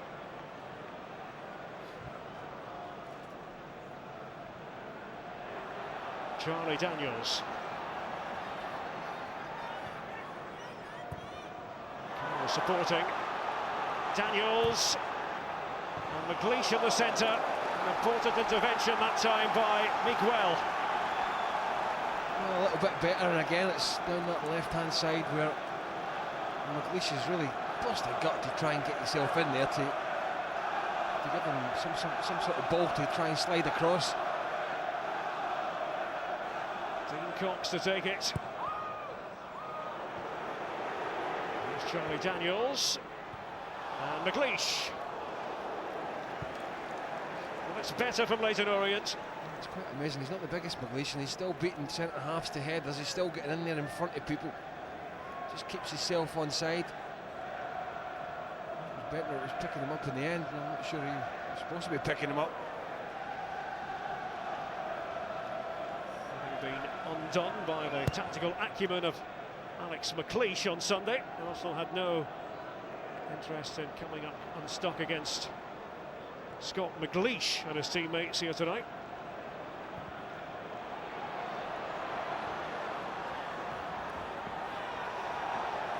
Schillaci doing the defending. Well, let's tell you about what's happening north of the border in the Scottish Cup tonight. Celtic lead Rangers by a goal to nil. Mark Wilson. It's gone out of play. It was Dawson trying to have a go at the Arsenal defence.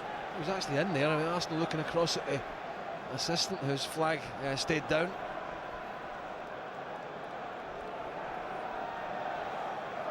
Getting back to the Old Firm. Celtic 1, Rangers 0. Mark Wilson with the goal for Celtic. Stephen Whittaker sent off for Rangers. A player sent off from an Old Firm. You'd never believe it, would you? Surprise, surprise. Cox. Again, Daniels tearing forwards. And Ravel was in the centre. And Arsenal put to the test. Well, that's 3 chances all down the left, and if you think Ravel's and the best chance Orient had in the game was down that side as well. Here's Cox. Well, it could have gone anywhere. Gibbs. Well, that crucial touch. Well, Arsenal have just gone to sleep. Went to sleep on that short set piece there. Whipped in. It was a good ball whipped in. And if they could just get themselves a goal late in Orient.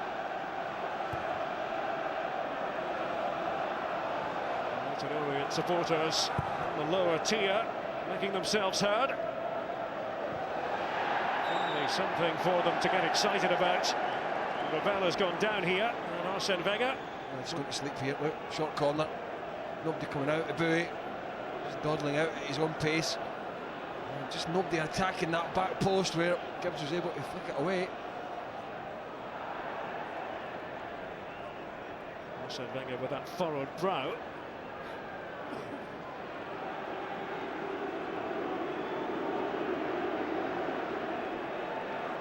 Here's Gibbs. Now Henderson.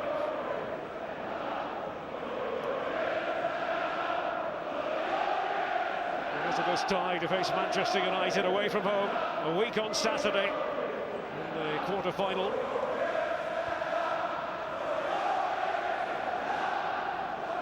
Orient were 14-1 outsiders before a ball was kicked. Odds, I'm told, had increased to 50-1 by half-time.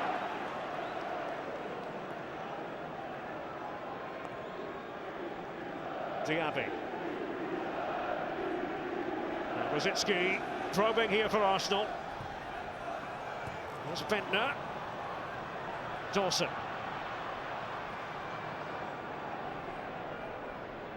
Busy player in midfield, Stephen Dawson. Signed last summer from Bury. Was previously at Mansfield, Irishman.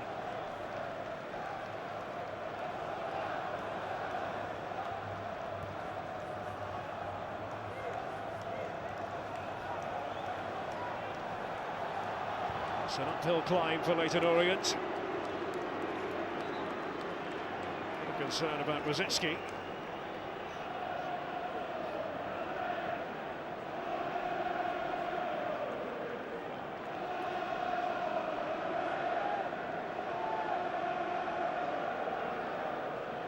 Rosicki, who scored in the first match at Brisbane Road, his first goal in more than a year. Well, a recap on the 3 Arsenal goals so far. A little bit of luck there. Henderson flicking it in. Rosicki very positive. Shamak just held his ground. That was the first. That was very early on. A bit of tappy football. Gives it enough of that. Shoveled it to the back post where Bentner had held his ground, and out jumped Daniels, the left back, as you'd expect. Young Carroll gave it away. Edge of the box. Orient tried to play out, as they have done all game. And a lovely finish from Nicholas Bentner at that far post. Gave the keeper no chance, and he is on a hat-trick.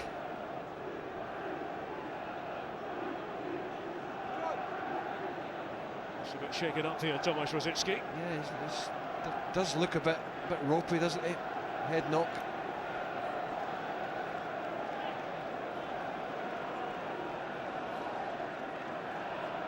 Official attendance here at the Emirates tonight. A healthy 59,361. What does the ground hold, Derek? The ground holds just over 60. Well, there's not. That's wrong. I know somebody's just told you that in your ears, but I'm telling you, it's wrong. Always like to have that clarified by the official source, Mr. Burley, next to me. If there was £1 in every seat, I would be a retired man by now, empty seat. So there's not 59,000. Whoever's told you that is bluffing. There's Diaby. Boué.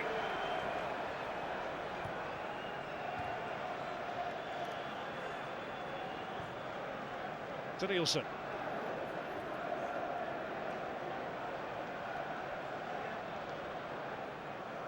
Looks as though it might be the end of the story for Tomasz Rosicki. Samir Nasri is getting ready to make an appearance.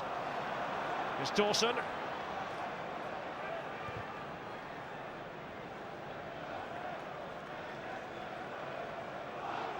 Diaby.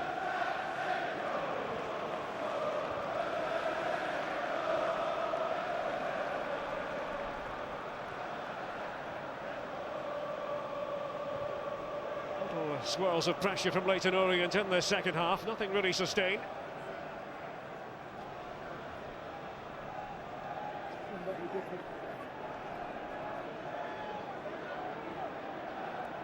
It's Gibbs for Arsenal. Henderson. Henderson making his first appearance for the first team. was an unused substitute on a couple of occasions at the end of last season. Samir Nasri is poised to come on the next break in play. Diaby.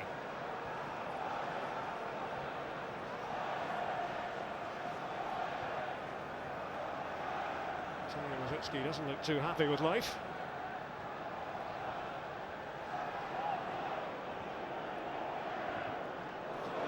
Gibbs getting the break of the ball against Ravel. It's Gibbs against Wing. Penalty. Looks like a penalty, and it is. It's been given. But what trickery from Kieran Gibbs. That was all down to him. Yeah, just backing him up the box, Charlie. Then it's Ravel getting back in here. Makes a silly challenge, really. The ball's always getting shoveled to Gibbs' left, out his way.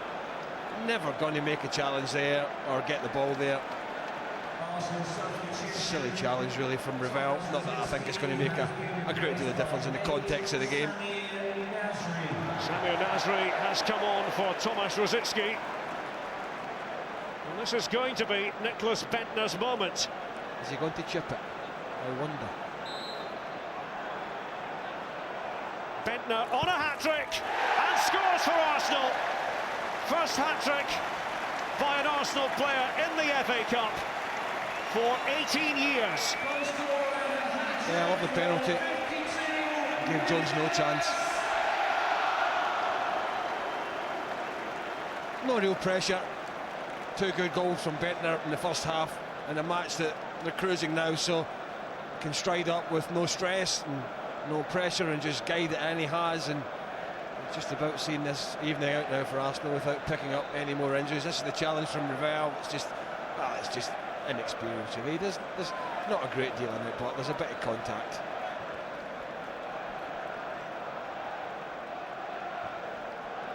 Three goals for Nicklas Bendtner. Last Arsenal hat-trick in the FA Cup came from Ian Wright against Yeovil back in 1993. That was in the third round.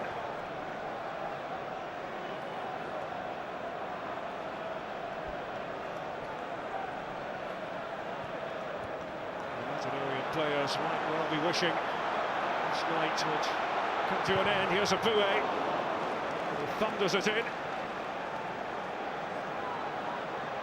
Rosicky making the slow walk. He's been replaced by Samir Nasri. Confirmation of that switch.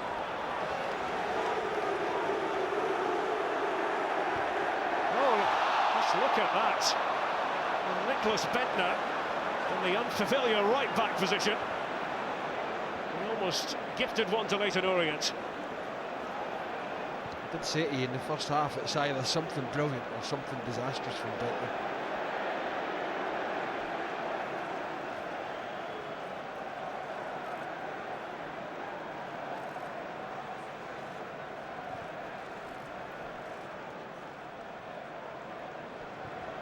Scalacci across the defence. Miguel.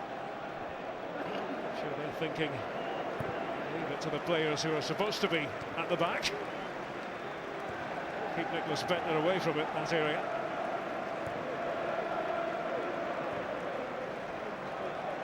Ravel. Wing.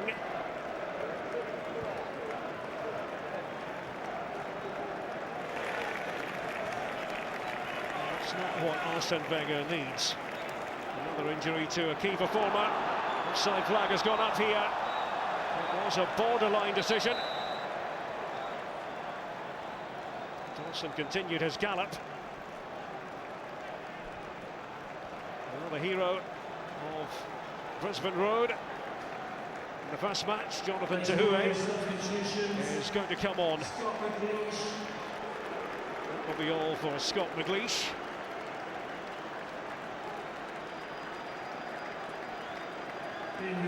That's not the only change. The visitors, Matthew Spring, will come on as well.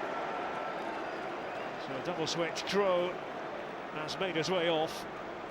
Spring and Tahoué both on. Tahoué scored 11 goals for Leyton Orient, all as a substitute. It's a story of job done by Nicklas Bendtner. Hat-trick for Bentner. Lovely header. Something Arsenal, the boys were saying, could do a bit more, just stick it in when certainly when Bentner's on the side. And that's a lovely finish, just guiding it into the far post, and then the penalty kick. Well finished, and night over. Nicholas Bentner and Abu Diaby have gone off. Jack Wilshere and Gal Clichy are the men to have come on. Yeah, you want to see that at 4-0, didn't you? The Nasris and the Wilshires of this world coming on.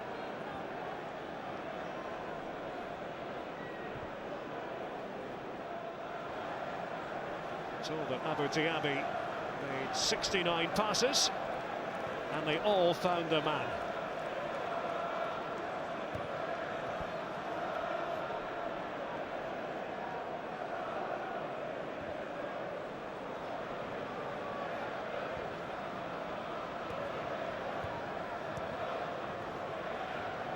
Arsenal are coasting.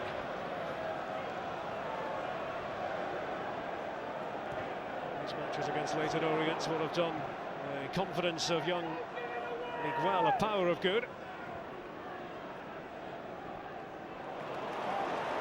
Wilshere trying to open up the Leyton Orient defence.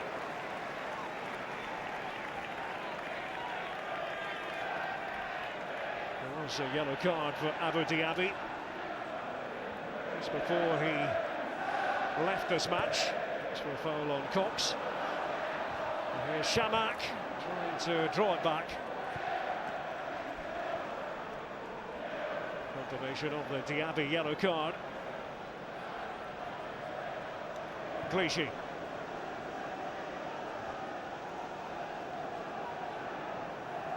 Now Wilshere.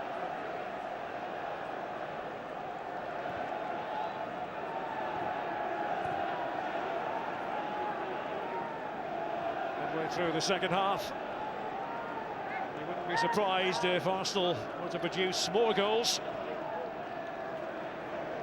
Danielson, here's Nasri. Shamak didn't quite have the angle. Yeah, he does make a lot of good runs like that, just in and around the 18-yard line, which makes these little darting diagonal runs. More often than not, it gets picked out by the likes of Fabregas when he plays, and Nasri, Shavin. Third goal for Manchester City. David Silva supplying it. Looks as though they have made it through at Aston Villa's expense.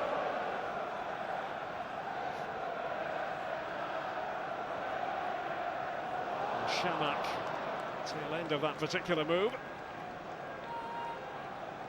Couldn't quite reach out. Wilshere now at the creative hub for Arsenal.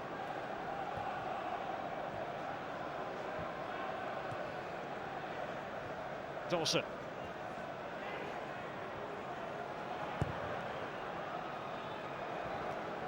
Ahead of this match, Leyton Orient had lost just one of the previous 22 in all competitions. There they are on the wrong end of a pasting. There's always the danger.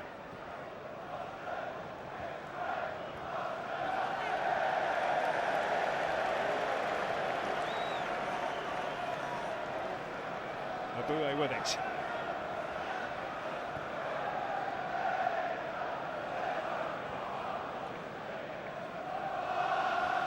Some players trying to erase the Carling Cup final experience from their collective memory bank.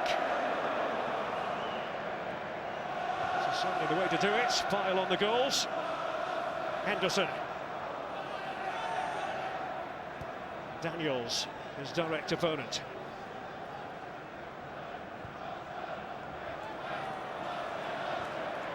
Shamak.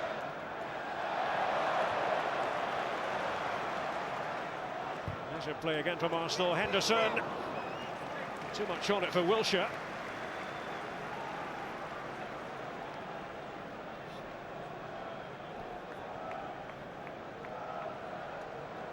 Don't get any ideas, Craig.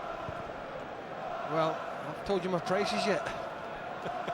£20 for half an hour, Mr. Rate. Thank you very much. I won't be buying. I've got hands like shovels. The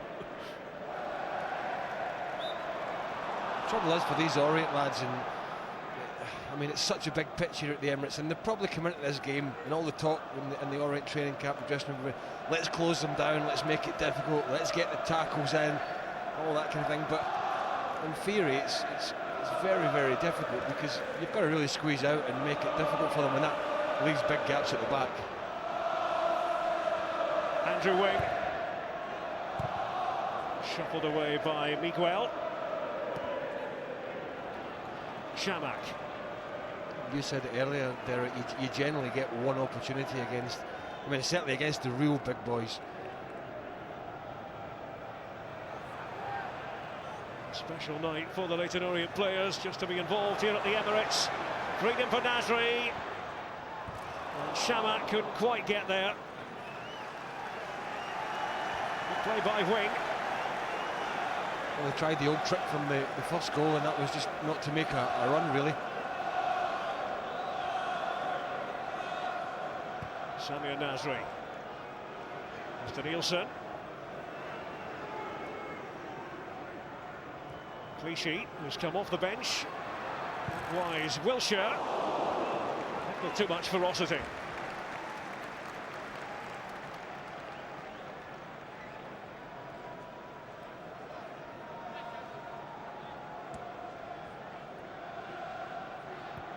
To Arsenal, 3 goals from Nicholas Bendtner.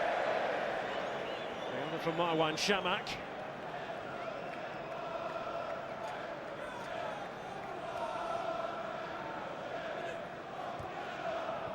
Manchester United, Arsenal meeting in the last 8 beckons.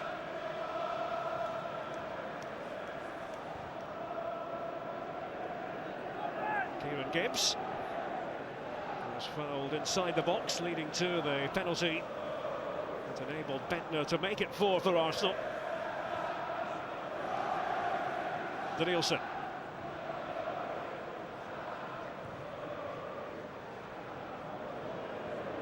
Well, he's on the books of Barcelona as a very young player. He's been an Arsenal scholar since he was 16.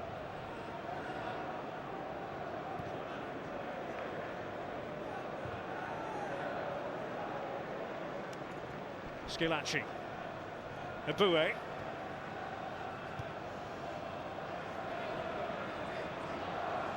I do feel that Arsenal have additional gears to go to. Nasri. Blocked by Forbes. Here is Wilshere. It's Forbes again.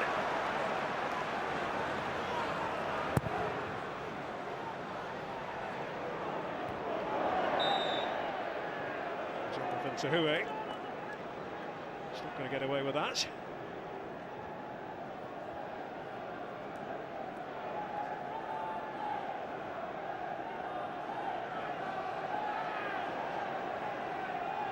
Dawson. Miguel. Nasri. Emmanuel Eboué. Shamak and Wilshere in there. Clichy. And Arsenal have their 5th of the night. It was whacked home by Kyle Clichy, a player who rarely scores. I think if you're Orient now, you just want it to finish, because they're tired, they've put a lot of work into it, but just little dummies and shouts there. Wilshere getting forward, Shamak with a dummy. Clichy just holding his ground. It's a lovely strike, clean as a whistle. There you go. They've got no chance.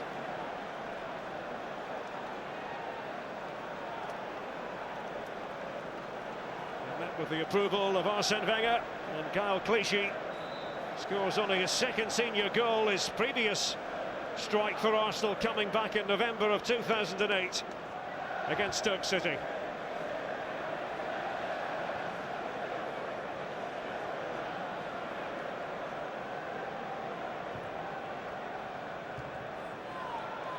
And Arsenal burying Leyton Orient beneath an avalanche of goals.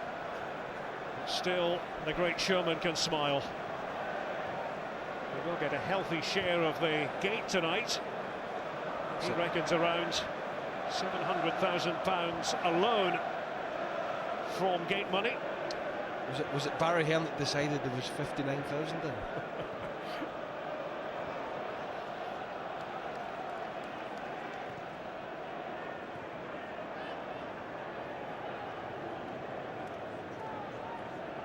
Danielson. Bring it back from Nasri.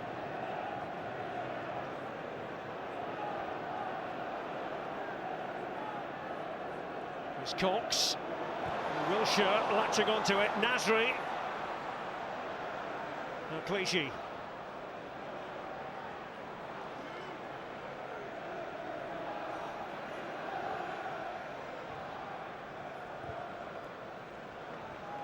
Just the sort of performance Arsenal wanted. On the back of the Carling Cup final reverse at the hands of Birmingham.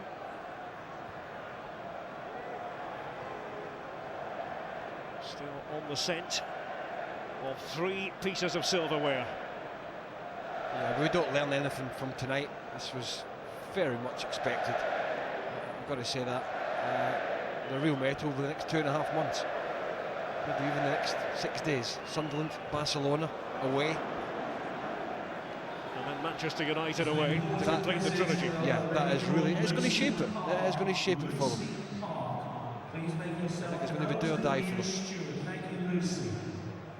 Wilshere, touch of the fancy stuff. Danielson. Clichy, and it comes off wing.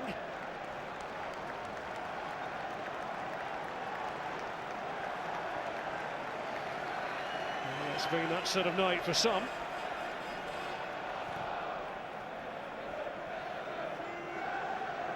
Danielson.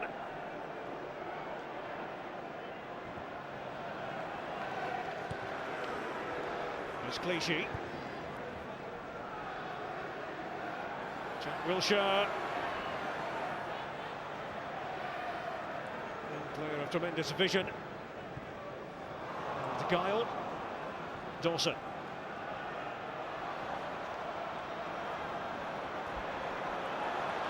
Daniels. Sprintering forward. Free kick is given. There's a yellow card as well. Yeah, he's going to be Clichy here. He doesn't make a stab at playing the ball, doesn't he? He just mistimes it. That's a soft booking, isn't it? Motion for Kyle Clichy.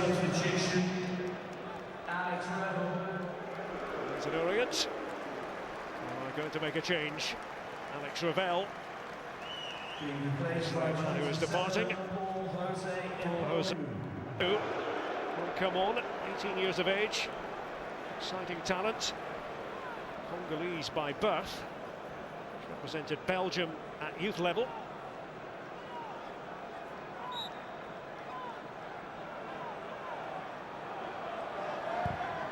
Run up by Cox. Looking for the head of Tahue. There's Clichy and Cox following through. And some action will be taken here. Yellow card, says Lee Mason. Yeah, it's a lunge. It's a bit silly. No damage done.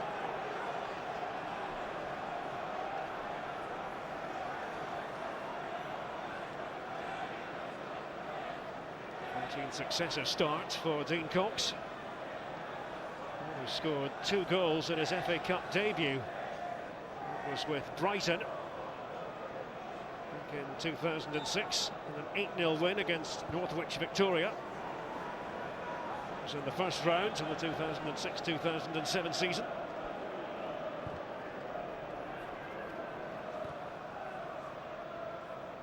Touched back by Cox.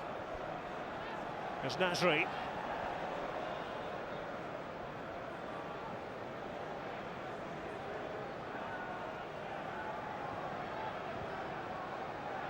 Danielson. Inside the final 10 minutes. Dominant display by Arsenal.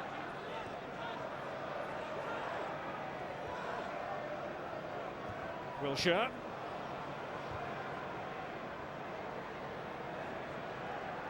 Tahoe tried to pose one or two problems. The Arsenal defence. Danielson. Wilshere.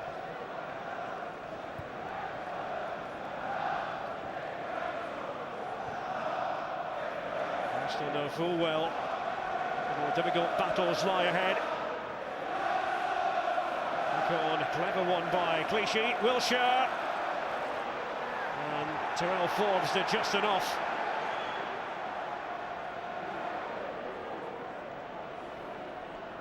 There's Carroll. Tottenham Hotspur are keeping a close eye on Carroll's progress. Leyton Orient. I believe he's one for the future.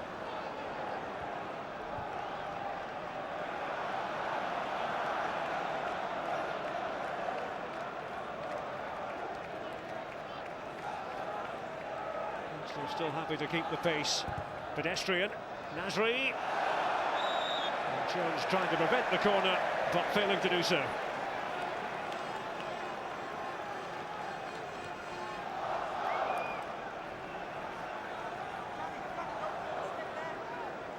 There's Ferdinand and Tim Sherwood.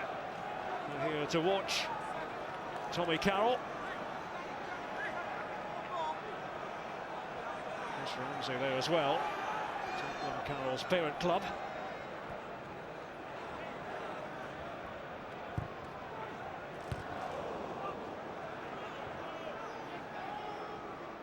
Scalacci was trying to make life difficult for the Leyton Orient defence. They move forward for the set piece. Clichy. There's Nasri for Arsenal. A shot for handball. Isn't the loudest of shouts.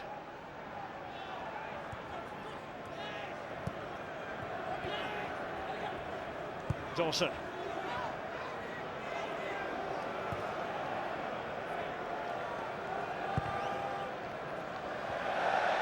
Jones looking at how to play.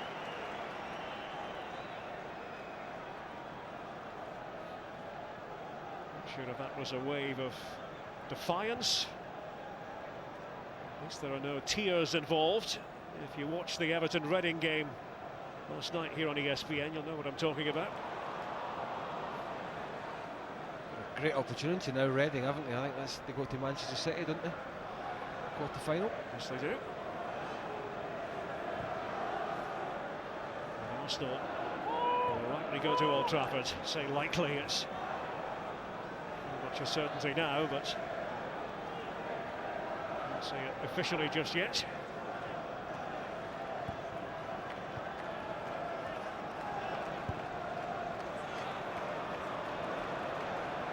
Wilshere. Now here's Gibbs. And Shamak was hoping to meet it. Forbes again did well. Yeah, just about to pounce on it, wasn't he? And thumped it in with the forehead. Shamak was a little dink by Gibbs there.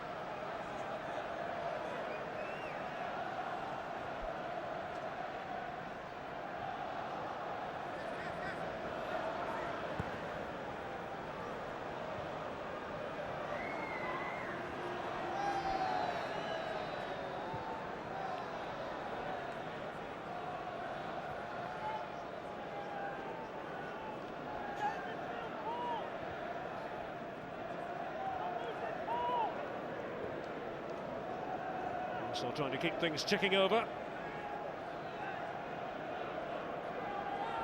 as the minutes tick away.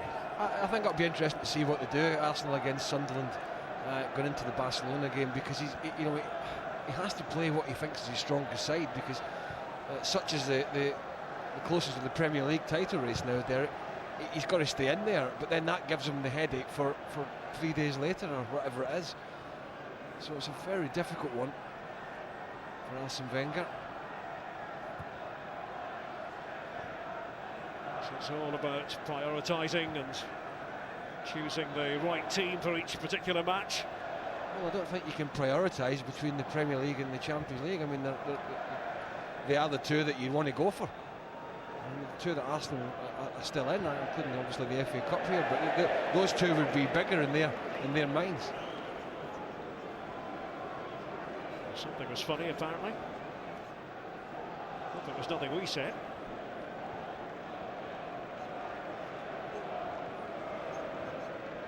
Danielson.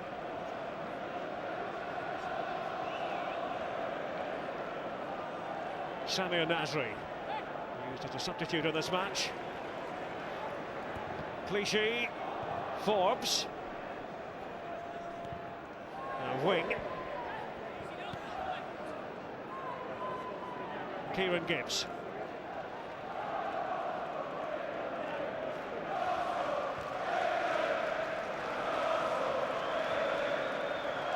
As the supporters upping the noise level. Trying to spur the Gunners on to goal number 6.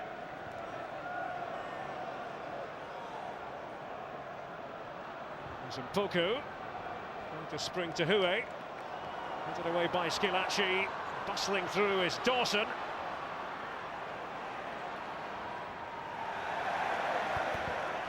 Roar from the Leyton Orient supporters. They know they can count on that sort of determination from Stephen Dawson. Jack Wilshere. Danielson.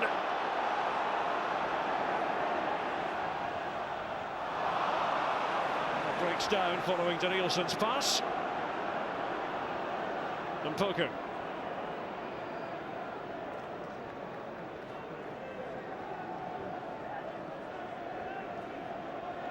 Chastening experience for Leyton Orient tonight. Perhaps a learning experience as well. Space opening up for Cox. The confidence to try to slide around Miquel. A decent little jinky run from Cox. Can't see enough of him as an attacking wide player this evening. Like a lot of these colleagues, he's only spent a lot of time on his back foot.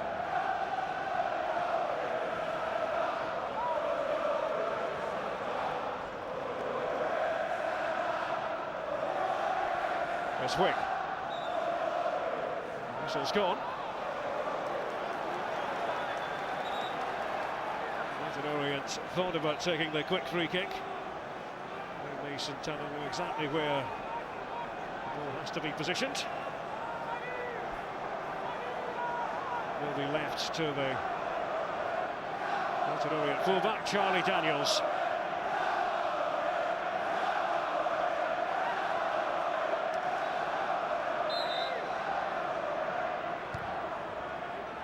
By Daniels. Shrill whistle of Lee Mason. And Arsenal now at pace. Emmanuel Aboué.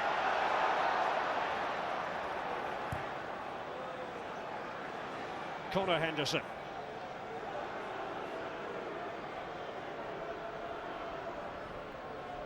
There's Nasri on the left now for Arsenal. Nasri taking on Dawson. Just overcooking it.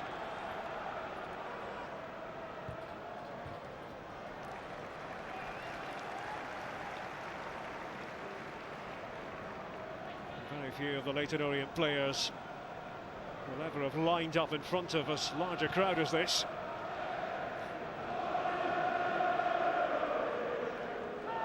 That's one for their own footballing scrapbooks. Meeting with Arsenal at this magnificent football venue. Ball is moving.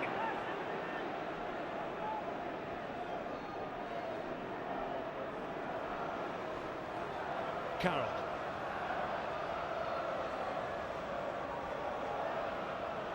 His fifth round replay ebbing away. And next on the agenda in this competition for Arsenal will be Manchester United at Old Trafford.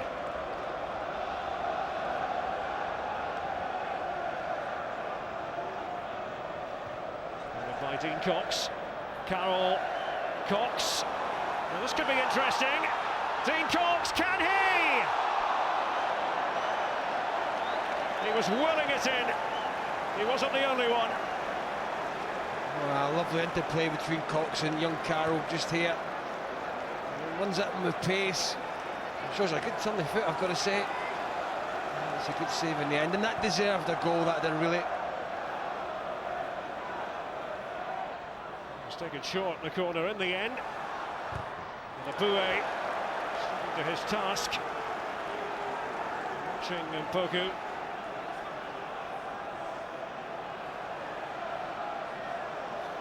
Surely Arsenal wouldn't begrudge Leyton Orient a late moment of glory, would they?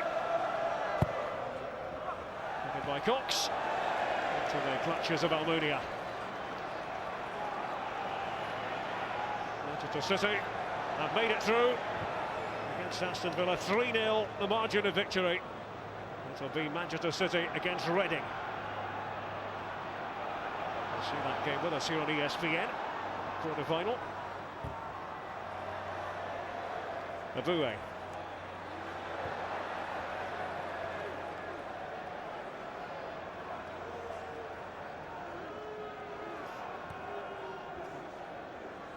Nasri. It's been Arsenal at a canter for long stretches. Beautiful flick by Shamak. Nasri. Still Samir Nasri. I think one of the things that you notice about likes of Nasri and that is it's not just the skill, which obviously you see in abundance, but it's the strength, the ability to hold players off. Something that some come natural to and others have to work at. He's not the biggest, Nasri, and certainly at times shows good upper body strength.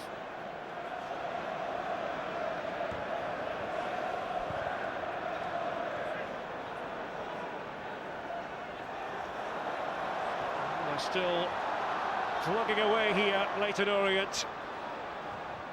And I hope that they can snatch something near the end. Tahoué crowded out. Marwan Shamak. And Wilshere, the intended target.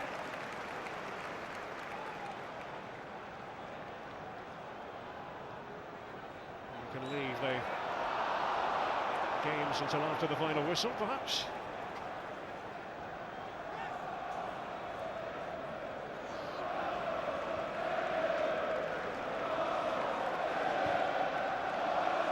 Almost at the 4-minute mark at added time. Dean Cox, just a bit wayward, trying to find Tahoué.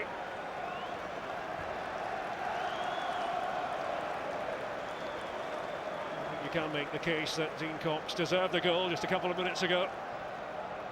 Went on that bold run, foiled by this man. Well, they go back to the league, didn't they?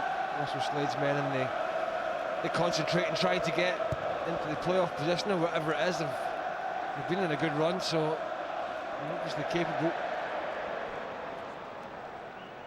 And the bread and butter, Derek, that is. Take the memories from certainly the first game against Arsenal, not so much this one here. There's Dawson.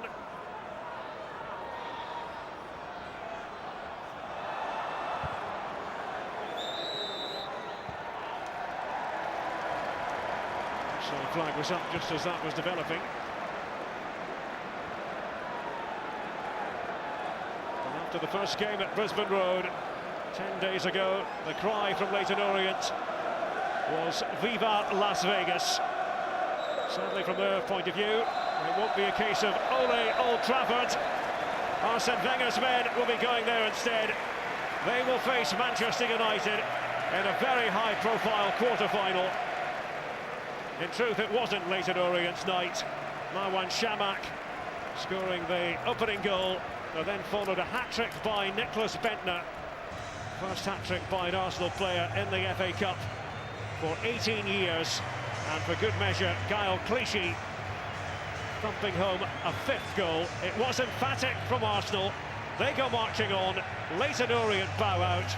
Arsenal 5, Leyton Orient 0. Tough evening for Leyton Orient, but Russell Slade can still be proud of his men. What an FA Cup run.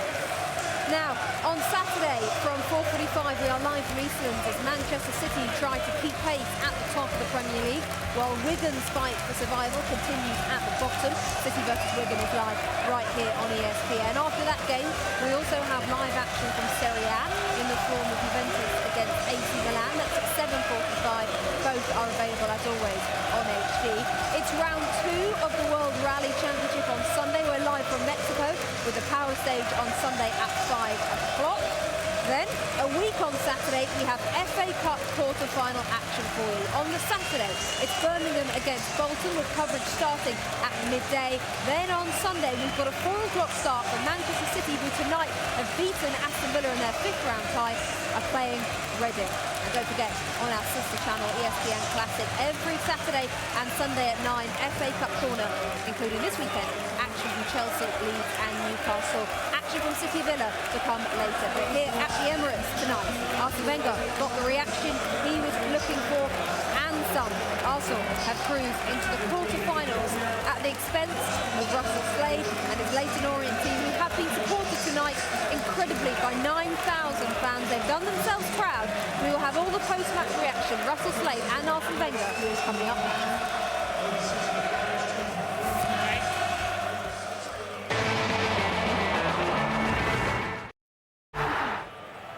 A proud man is the Orient chairman Barry Hearn tonight. He hoped for a miracle, but it wasn't to be, because it's Arsenal who will play Manchester United at Old Trafford in the FA Cup quarter-finals after tonight disposing of League One's Leyton Orient by 5-0. A goal each for Chamakh and Clichy after Arsene, and a hat-trick from Nicholas Bentner after Arsene Wenger made 10 changes to his starting lineup from Sunday's Carling Cup final defeat. Nicholas Bentner and Emmanuel Eboué are with Darryl. Rebecca, thank you very much. Two very happy men here. Nicholas, was that a thoroughly professional performance? Yeah, I believe so. We didn't get the job done at their place, and I think after the disappointment, there was a big things to ask of us, and I think we delivered it on the night. How important was it to get the early goal and stop them from believing they could stay in the game? I think it was important to set off us and know that they couldn't just sit back. So for us, it meant that we got more space, and we took full advantage of that. And for you, 3 goals, your second hat-trick for Arsenal, you must be delighted. Yeah, I was very pleased with it. Obviously, the penalty helped a lot, so I was very happy with that. Safe to say nobody was taking the ball away from you before the penalty? Yeah, but to be fair, I was already on penalty before that, so either way, I think I would have taken it. But yeah, if someone else maybe would have been in a hat-trick position, I maybe would have let them take it. Manu, you must be delighted with that tonight after the weekend. Yeah, of course, after the Carling Cup, the final against Birmingham, we were very, very disappointed about the result. But we tried our best to forget that game and then things about that games. So we are so happy to win that game. 2 very different goals from this man next to me, and a penalty as well. When he's in that kind of form, he's very hard to defend against, isn't he? For us, it was very, very important for Nicholas to score, to give him more confidence. So now you are so happy for him, and then I think he'll continue to play like this and then score more goals for us. And Nicholas, scoring goals is going to be so important now to the rest of the season, especially if Robin van Persie's out for a few weeks. Yeah, Robin has done smashing for us, and we wish him a speedy recovery to come back quickly. I think Arsenal is all about the team and team performances, and I think we showed that again today. And a nice easy quarter-final for you, away at Manchester United? Well, we knew it's going to be difficult, but everyone has a say, and we look very much forward to that game when it comes. But now we have Sunderland on Saturday, so we need to focus on that. Nicholas, well done tonight. FA Cup Man of the Match, sponsored by Eon. Congratulations. For him? No, it's for you, Nicholas. Oh, okay. Thank you. He tried to take it, but it's yours. No, he's my man. Come on, well done. I'm so happy for him. Thank you. Okay. Yeah, they'll definitely have to share that bottle of champagne. That's only fair. Well, gentlemen, Arsenal needed that. They deserved it, and they never really had to get out of, first or second gear, Kevin? No, unfortunately not. I mean, you feared that this could have, the match would pan out the way it did, but you hoped that maybe if Orient could get a goal early on, they could make a match of it. But Arsenal tonight, as you said, without getting out of second gear, they just had a little bit too much class on the night. Orient gave it everything they got, but never really got tight on them. You let Arsenal play here, they'll beat anybody. They'll beat Barcelona, as they proved, so they're going to beat Orient if you let them play. Just shows the gap, doesn't it, between the divisions? Well, it does, and when you get a big Premier League side like Orient got them in the first leg at their home place, it's a good leveler. You know, you get a small crowd, you get everybody's behind you, and everybody's looking for the big upset. But I think tonight Arsenal showed that in every department they were so much better than Orient. And as you said, Beck, you know, they did it in second gear, really. They looked as if they could step up at any time. They brought 3 or 4 substitutions on, give the likes of Wiltshire and Nasri a little run out, really. But, you know, disappointing from Leyton Orient's point of view, the result. But in terms of the evening, they brought 9,000 fans here. They kept going. They were a little bit better in the second half. I felt they had a right go. But unfortunately, they've lost to a team that are so far, you know, the difference in gulf in quality is just absolutely massive. The only disappointment, only negative for Arsenal tonight was the loss of Thomas Rosicky, another injury which they don't need with all these fixtures coming up. Yeah, it was unfortunate. There was unlikely to get injuries in the game the way it was played because, you know, if you go back 10, 15 years, 20 years, cup ties were all about, you know, getting stuck in, getting a tackle, but the rules have changed and Orient just couldn't get near Arsenal tonight. You know, physically, every time they tried to get near someone, the ball went past them. But, yeah, they don't want any injuries. But for Arsene Wenger, after what happened on Sunday, this was perfect. An easy game, no silly tackling from Orient. They're trying to hurt them, as I said. And a 5-0 win, and Bentner getting a hat-trick because he's going to need Bentner now that Van Persie's injured. So lots of pluses. And for Orient, the greatest thing for me being here tonight was the fans. They were just tremendous. And throwing pies at us as well. When you're starving, that's great. That's true. And after last night's result, Manchester United losing, we said before the game, Arsenal were going to go into this in a more positive frame of mind than perhaps they would have done after the game on Sunday. And they started very well, very quick out the blocks after the 7th minute. John Namara and Shamak, which again hit like Bentner, they'll need him to Rosicky's really positive there. You know, he's wanting to take players on. He's looking up all the time. He plays a square ball into Shamak, and they're a perfect start, as you say. Worst possible start for Orient, going a goal down early because, you know, they would like to have kept it a bit tighter for a bit longer, but Arsenal came flying out the traps, you have to say that. It is so difficult, isn't it, for Leyton Orient. Or just before we go and have a look at the Leyton Orient chances, let's hear now for Arsene Wenger because he's waiting to talk to us. He's with Daryl Curry. Rebecca, thank you. Arsene, you must be very happy with that result after what happened at the weekend. Yeah, it's a good response. We took the game in a serious way, and you could see that we never released the pressure and won 5-0, and overall it's good to win again. It was the perfect start, the early goal. It never let them settle. No, they ran a lot. We kept the ball well tonight, and you know, we are on a fantastic run, and we just had on Sunday. We lost the game under special circumstances a little bit, but overall, if you look at the long run we have, it's quite positive. What did you make of Connor Henderson's performance, his Arsenal debut? He did well. All the young boys who started tonight did well. Mikel did well. Connor Henderson did well. He has shown that he's a good football player. Was not phased, and overall I'm happy with his performance. And 3 goals for Bentner, 1 for Shamak as well. It must be very important for them to get goals at this time, given that Van Persie is going to be out for a while. Yes, first of all, we cannot afford other injuries, and for them to score is important for us because we have so many games, and that the strikers have confidence is vital. And Shamak can't score since November. Was he lacking confidence, did you feel? Completely. He had a little bit. He had a great start of the season until December after he had a burnout, and he's now coming back. So the goal tonight will have a big meaning for him. Of course, the last thing you need is more injuries. How's Thomas Rosicky? It's just a little concussion from an elbow, accidental elbow, but he will be all right. I know obviously you weren't happy at the weekend, but I guess last night you must have been delighted to see Manchester United lose and your situation in the title race now. We are in the race, so that is positive. We will give absolutely everything, of course, because that's a vital race for us, the most important one. And it will be interesting until the end of the season now. It's a big few weeks. Every game's a cup game, I think you said. Every game is now a cup. We had one tonight. We have another one on Saturday. Arsene, well done. Thank you.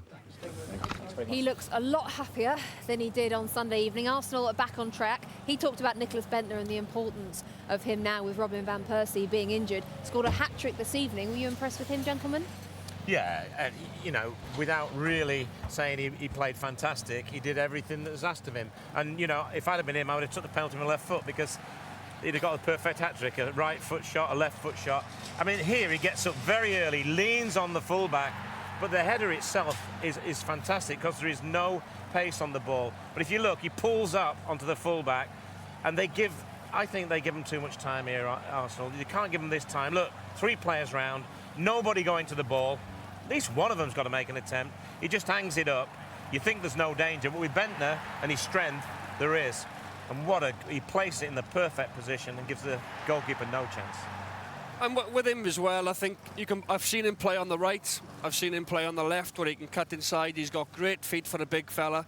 He can cut inside on his right foot. We saw him score a great goal tonight, similar to the one against Ipswich that he scored. This one is exactly, this is what I'm talking about. You know, he gets it here. They overplay here, though. I mean, they make their own... This is a poor ball in, John, because look at the pace he puts it in here. Well, that's just got to go down the line, Kevin. That's just got to go down the line. You're playing against Arsenal, who play high up the pitch. You know, they close the space very, very well. They win it back, and Bentner he's got no right to score from here, really. Cuts inside, one thing in his mind, and he picks out the far post. You know, goalkeeper, no chance. Look at that. And probably at the level Orient are playing at, I'm not being unkind to them, there's not many players would do that. They would think, the defenders, well, I'm quite happy here. You know, he's on his right foot, he's going across the goal, but he's got the ability to bend it inside and give the goalkeeper no chance. And that's the difference. He gives Arsene Wenger. I'm not quite sure about this. I think there's a little bit of contact. Alex Ravel on Kieran Gibbs. It's not a lot. I think it goes down a bit easy there, really, but in the end they get it. Quite soft to me, but they get it anyway. And Bentner, you know, steps up for his hat-trick. First hat-trick Arsenal for 18 years. My old teammate and strike partner, Righty, was the last person to do it. So good knowledge, John. Yeah, it's in terms of Bentner, you know, but he gives Wenger options. As I said, he can play as the big lone man down the middle. He can play wide either side, and it's great to have an option like that in your team. You get the feeling with Nicholas Bentner, he's one of those players that always wants to prove himself. He thinks he should be starting every game, doesn't he?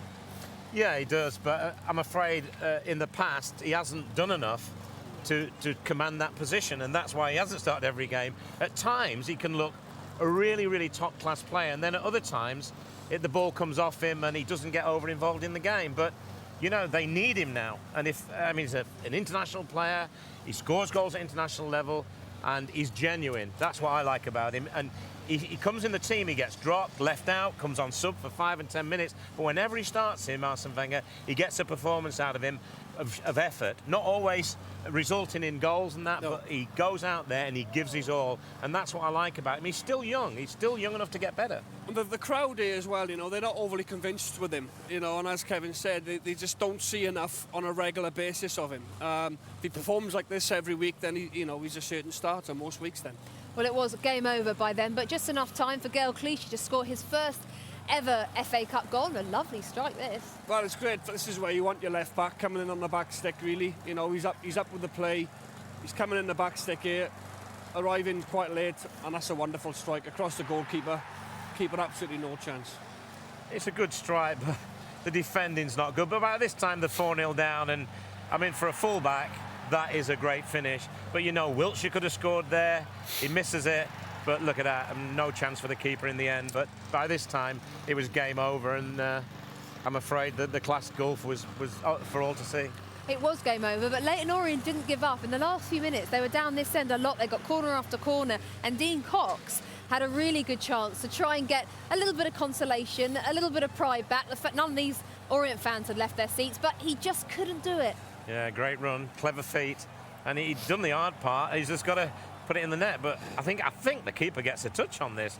Yeah, he does, yeah. He certainly gets a corner, so that's a hell of a save from Almunia. And we're standing here right in front of the Orient fans, hoping that he scores, because they've been great even all the night. Arsenal fans wanted Orient to score in the end. You know, I'm not sure Arsene Wenger he'd want a clean sheet, but exactly right, yeah. You know, they've had a good run, they've enjoyed it, and now they've got to go back. And I mean, a year in Vegas anyway is far too long. I mean, I've been there, I had 3 days there, and I tell you, I was ready for home. So they would not have enjoyed that year in Vegas. Okie-doke, so good night then for Arsenal. Not so much for Russell Slade, the Leyton Orient manager. He's probably enjoyed the cup run, probably hasn't enjoyed this evening too much. We'll be hearing from him after the break. Plus, all the action from the other FA Cup fifth round tie tonight at Eastlands. Manchester City played Aston Villa and there were goals there. Don't go anywhere, see you in a moment.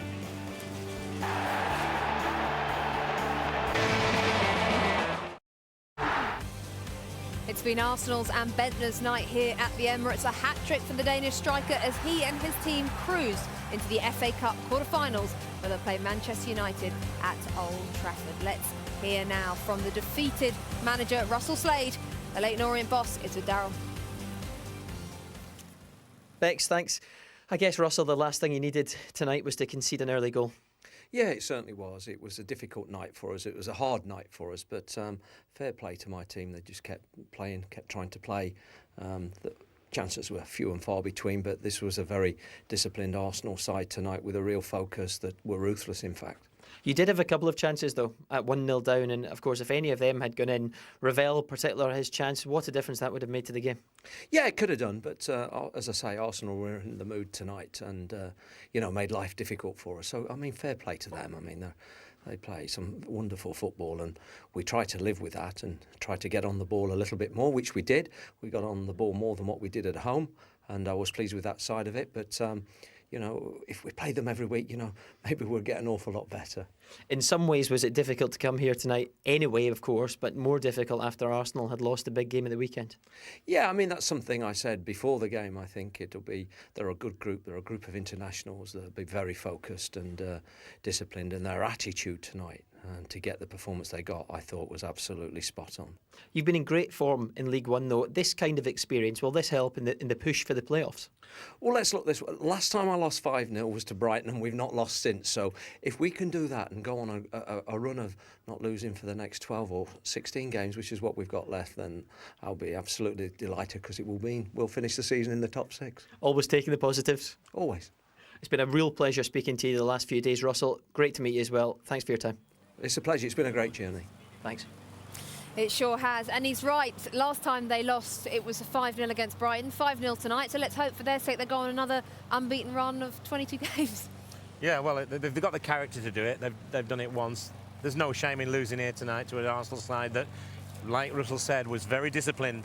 Maybe if they'd have made less changes, it might have had it a little bit easier, with the players who played on Sunday being a bit maybe down on confidence, but very clever from Arsene Wenger. He threw the challenge out to other players, and they did it for him. Is this a sort of situation for players, John, that can, after this kind of result, damage their confidence when they return to the league, and in Orient's case, pushing for the playoffs, of course, or boost their confidence if they reflect on what a great run they've had in the FA Cup? Well, it should boost them, really, because they've had some fantastic results in this FA Cup. Going to Swansea and winning, which is not easy. People talk about how well Swansea passed the ball. Norwich, high-flying under Lambert. They've been to them places, difficult grounds to go and get wins. So it should, hopefully, it'll give them a lot of confidence to know that they can go to really tough places and win. Hopefully then, when they come up against league opposition in League One, they're 11th currently in the league. They need a good run of results to make the playoffs. It should give them confidence, really, if they take anything out of the FA Cup, because they've done brilliant. I think everybody is pleased with how well they've done. OK, well, at Eastlands tonight, Manchester City and Aston Villa met in the fifth round tie of the FA Cup. Let's find out what happened. Peter Drury and Jim Beglin are your commentators. It was up for the corner, and it's lashed in from in front of Brad Friedel by Yaya Toure. And Manchester City have a lead inside 5 minutes. It falls perfectly for Yaya Toure, and there's not a lot Brad Friedel can do.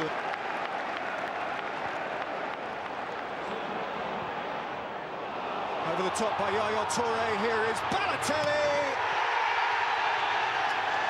Splendid finish. Manchester City 2 to the good in less than 25 minutes. It's a cracking ball, the weight is absolutely perfect, and he doesn't even have to control it. Balotelli, he knows he can just let it just run ahead of him, and what a finish to boot. I mean, that is punishment of the highest order.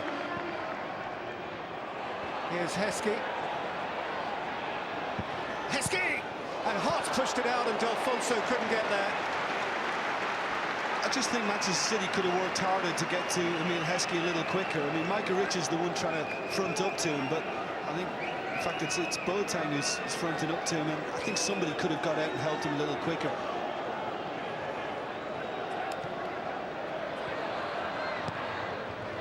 Mata lifting it in. Out by Hearn, and Silva! Game, set, match, 3-0 Manchester City. 20 minutes from the quarter-final. It's a lovely first touch. The first touch makes it, Peter, because by controlling it close to his body, they can't get to him in time. Great finish. They've stopped watching the game the other side of the white line and are just thoroughly engaged in their own match. Sign him up. That's quite good,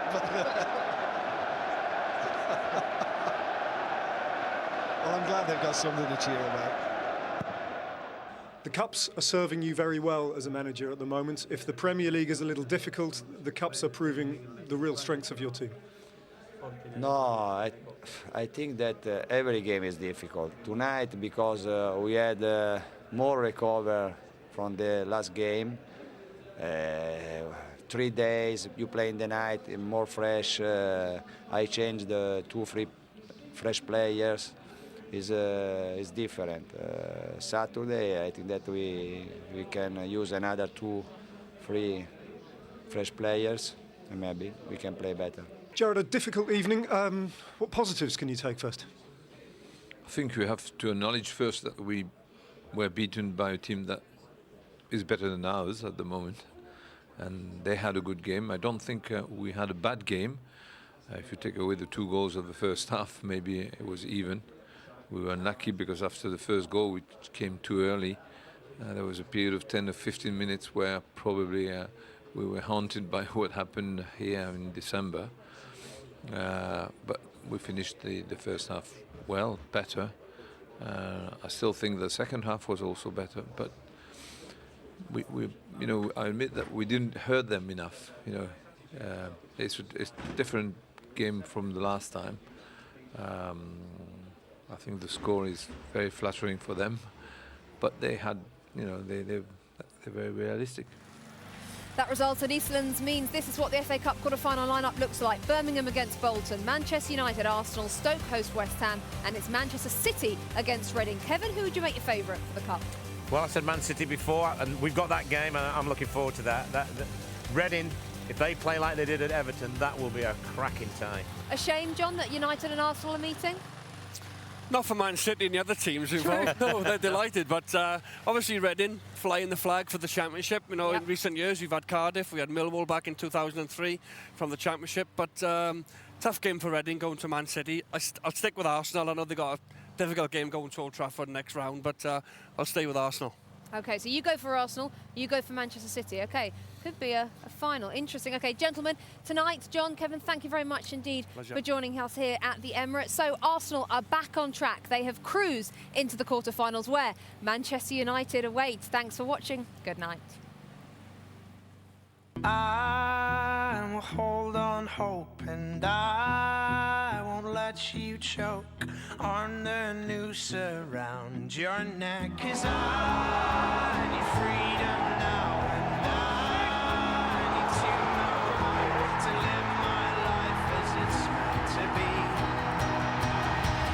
The atmosphere's certainly warming up. The Orient fans have found their voices. One of the great underdog matches of the year. They're obviously up for it tonight. We have no chance of winning this whatsoever. For Leyton Orient, it's an opportunity to sample the big stage. Tomasz Rosicki from the angle. They didn't have to wait long. Daniel's excellent ball. Wrong side of the post from Alex Ravel. Kieran Gibbs and Bender's header.